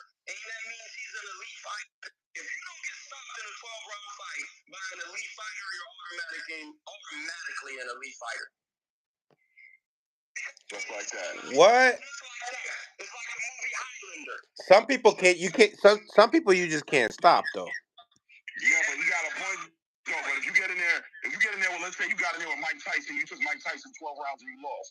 You took Mike Tyson 12 rounds, no matter what. And you didn't get your ass kicked though. Right. It was really some work. Even in the unanimous decision, every round 10-9 can be considered a tough fight. You didn't get stopped. You can say he won a unanimous decision, but you can see like, no, listen, it was hard. It was a hard fight. It was still a hard fight. And that's what I'm saying with Frank. He's in the best position where he's at because as being with PBC, he independently contracted, he could still get to work with Shakur and still be in contention for another belt. I feel because that really could do some things if he could bring two fighters together to a crazy payday. Hey, you know what just popped in my head? Like thinking about this fight, the position Frank is in. It's a lower level fight, like a grade lower because of the opponent. But this opponent was very difficult. The opponent, Jerron Boost, like y'all just said, a guy that you can't consider him, in my opinion, an A-level fighter. But the footwork and the angles he was taking on. Karen, yes. Right. He lost every round damn near, but he made it where people had questions again, like, well, damn, if he did that to Boots, imagine if he could punch a little bit. Boots has no chance with Bud and you talking about the dude shoot yeah, I was just showing it on my channel this morning. His name Chuhan Zion. Yeah, so that fighter. So what I'm saying is, could this be that? Is Frank trying to go out like that? Like, I'm going to lose every round, but I'm get back to the survive mentality. Like, again, if I just survive, I could get another big fight. We got to know the mentality. This fight is going to prove what type of fighter I'm going to be. Yeah, the only way you're going to find out is when Tank hits you flush. Yeah, it's going to tell you a lot about if he's in it.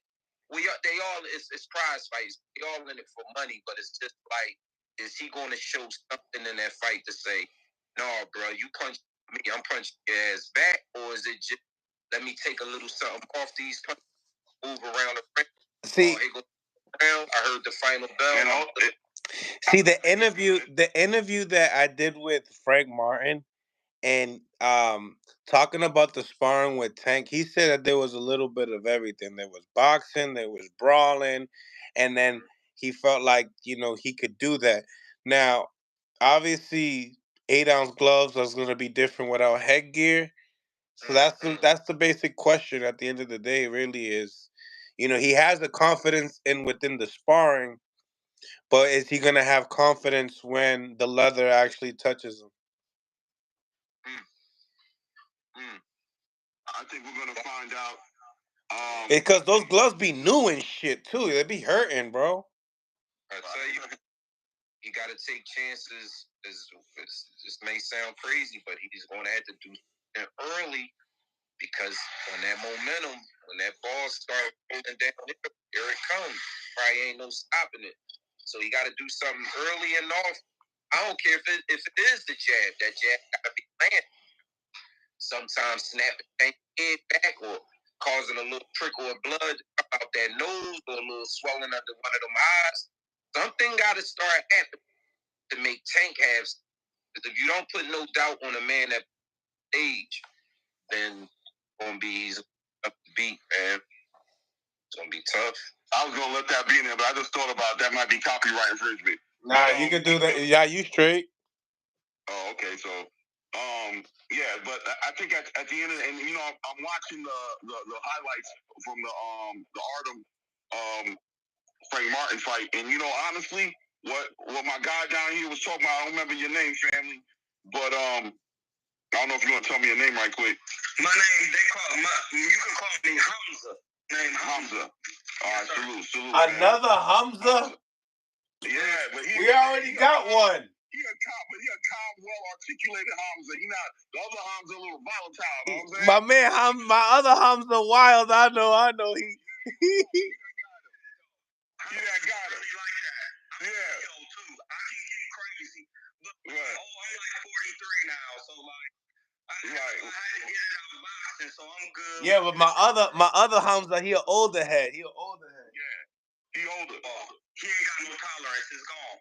Yeah, his shit's gone, son. No filter. He if it's on his mind. He don't even care if you talking. He talking right over. Listen, he don't care, bro. He gonna get it out. I just let him get it. I be amping him up when he get on here. I ain't gonna. Yo, facts. I see that in you.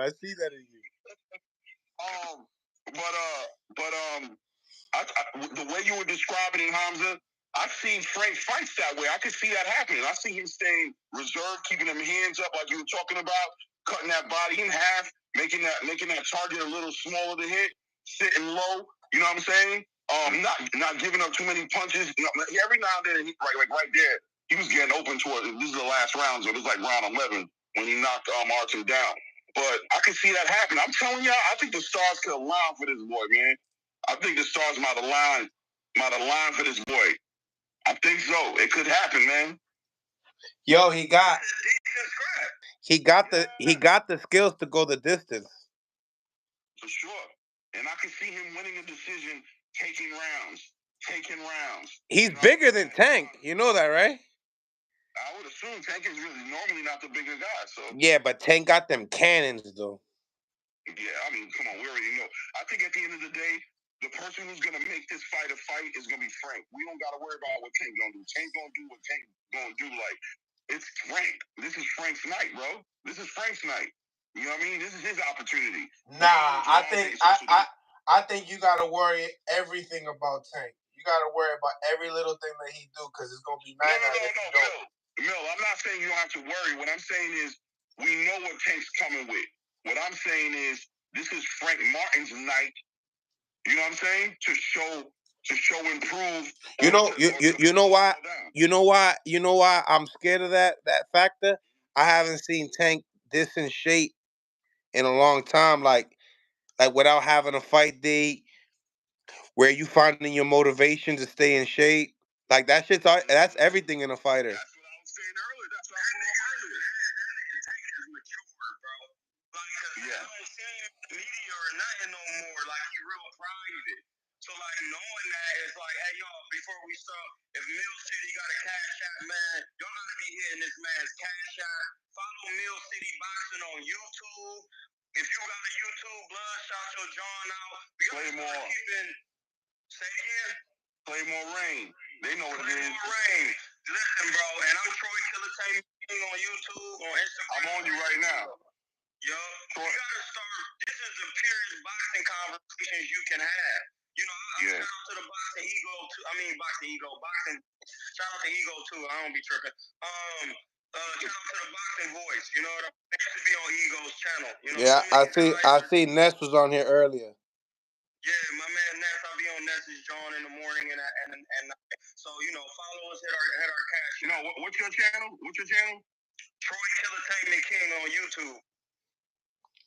I'll be doing live breakdowns. I'll kind of be showing fighters and My drawing is really about technical boxing.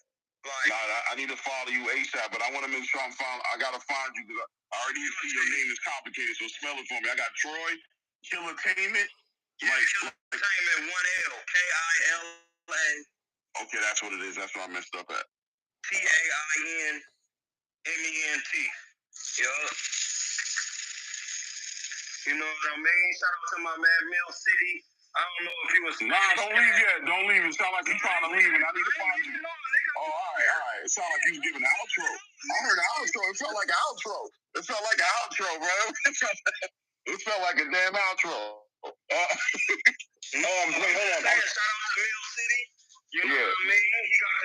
We working, you know, I deal with my pack the garlic butter sauce on, the garlic butter sofrito. You know what I mean? Yo, I'm not finding you.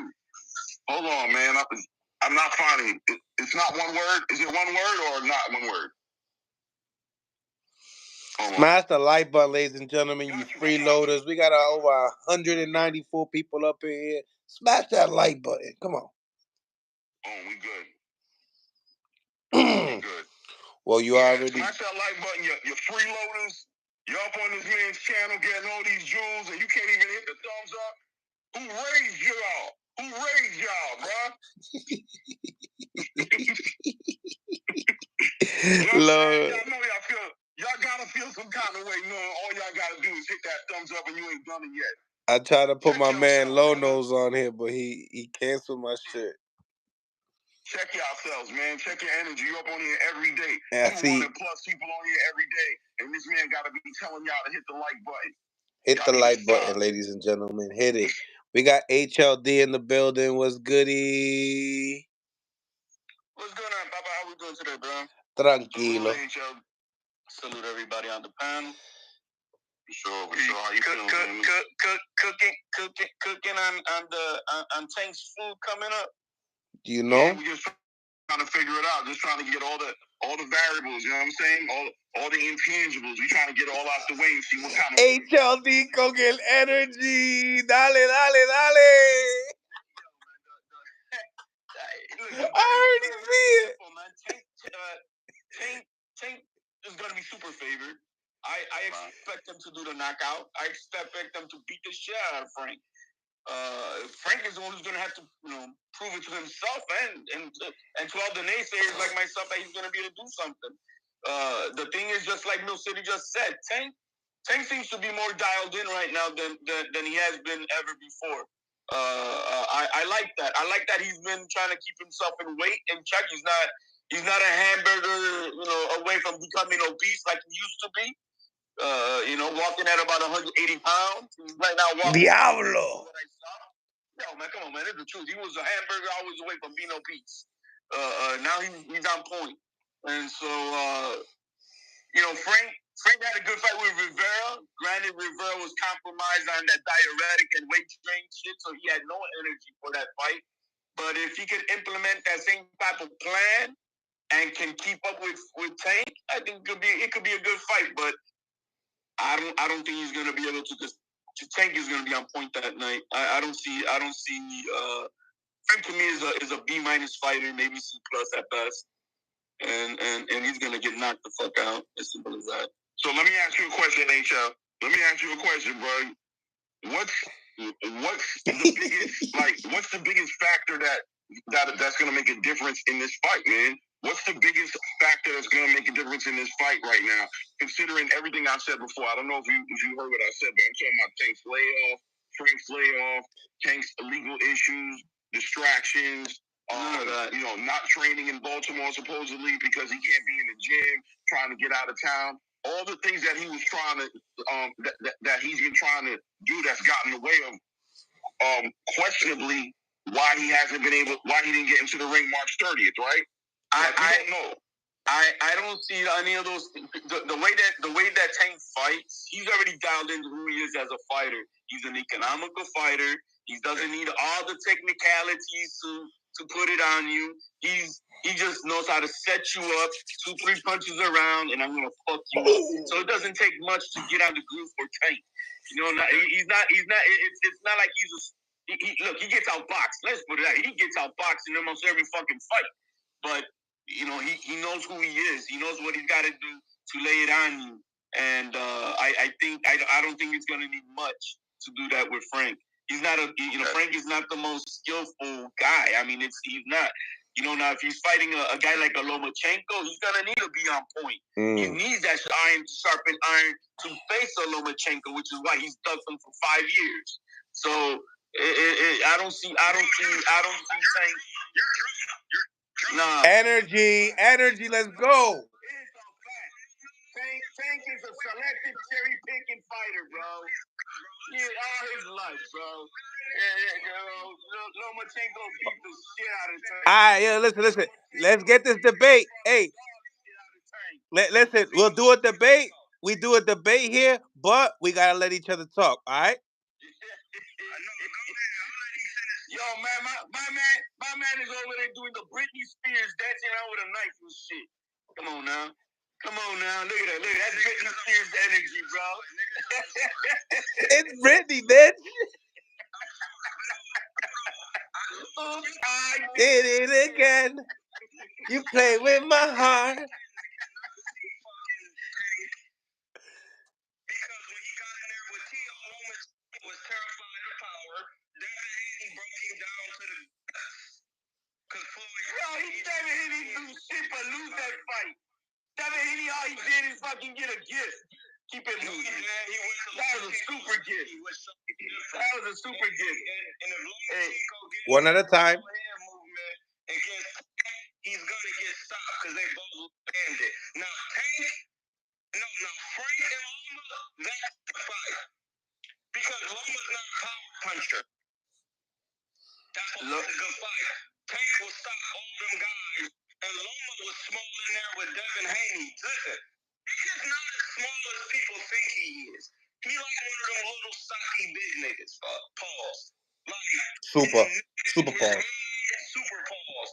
And his stature, like his body type, I would say is more.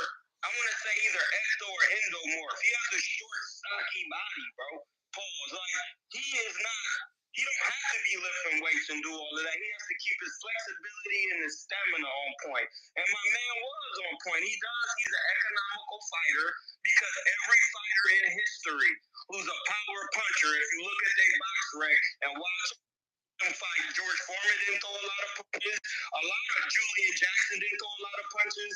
McCullough didn't throw a lot of punches. Stay busy on the jab, and they were looking to land the money. So you got to really take those factors in. Lomachenko throws a lot of punches because he doesn't have power. Paul Williams used to throw a lot of punches because he didn't have power. Margarito, a lot of punches, no power. The guys who really got cracked, they set up their shots. You were on point. But if you're going to run in there against Tank, you're not, because Lomachenko showed me that when he got Tio, he don't like power. Unless you're three guys. Unless you are Arthur Beterbiev,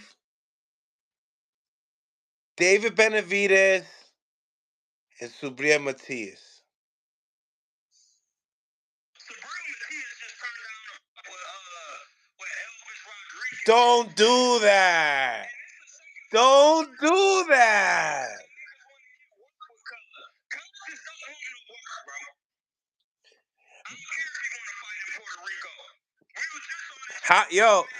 How did he duck him? How did he duck him? How did he duck him? Yo, my man changed his subject just when he's about to get. How did he duck him? How did he duck Elvis? Turned it down. Elvis Rodriguez is at 140, and he's one of my favorite 140 pounders. I think he's Dominican. Black Dominican, cuz. Yeah. I know. I know. But like, why do you think? Like, is he sending Subriel Matias an offer? Is that what you're saying? Ness was just saying on his channel that Elvis sent Subriel Matias an offer, and they turned. Yeah, but you're listening. Like, no. I didn't listen. I got a whole bunch of brothers. Like I got a whole bunch of people that are actually mad at that reel. Like super mad at that reel. Like the reel don't make sense. The reel don't make any sense. No, listen, I'm just saying I heard it. But Yeah. this is not the first fight I've heard some Matias turning down. Matias is the one that sends the offers. He's the one with the IBF. The only one that can send him an offer are the other champions. You're right, my nigga. You're right. You gotta stop listening to Ness, man. Yeah, Ness is Dominican. He's gonna, you know. But I didn't even know the nigga. I keep forgetting he the IBF champ. The champ sent offers. You right, bro. So you right, cuz in the corner, you know. But as far as the Lomachenko draw, but I still would like to see Sabril and somebody. But he won't get his Puerto Rico work. I think Liam Paro and I'm cool. Like I'm cool with Elvis and stuff, right? Did a couple interviews with him. You know, nothing, no bad, no bad, shame or nothing like that. But I think that Paro's more of an impressive win. Undefeated fighter. He just came off of a knockout victory with Montana Love. Got an O. Got a country behind him. He's ready to blow, but he about to get stopped. I don't think that he's better than what's the guy that Matias beat up in Minnesota recently? Ponce? Was it Ponce? Jeremiah Ponce. Yeah. Yeah, I don't think he's. But Agent Lee, I don't think a lot of these guys are better than Jeremiah Ponce at 140, bro. No, Ponce had a bad game plan. But nobody knows him, because he's not from America.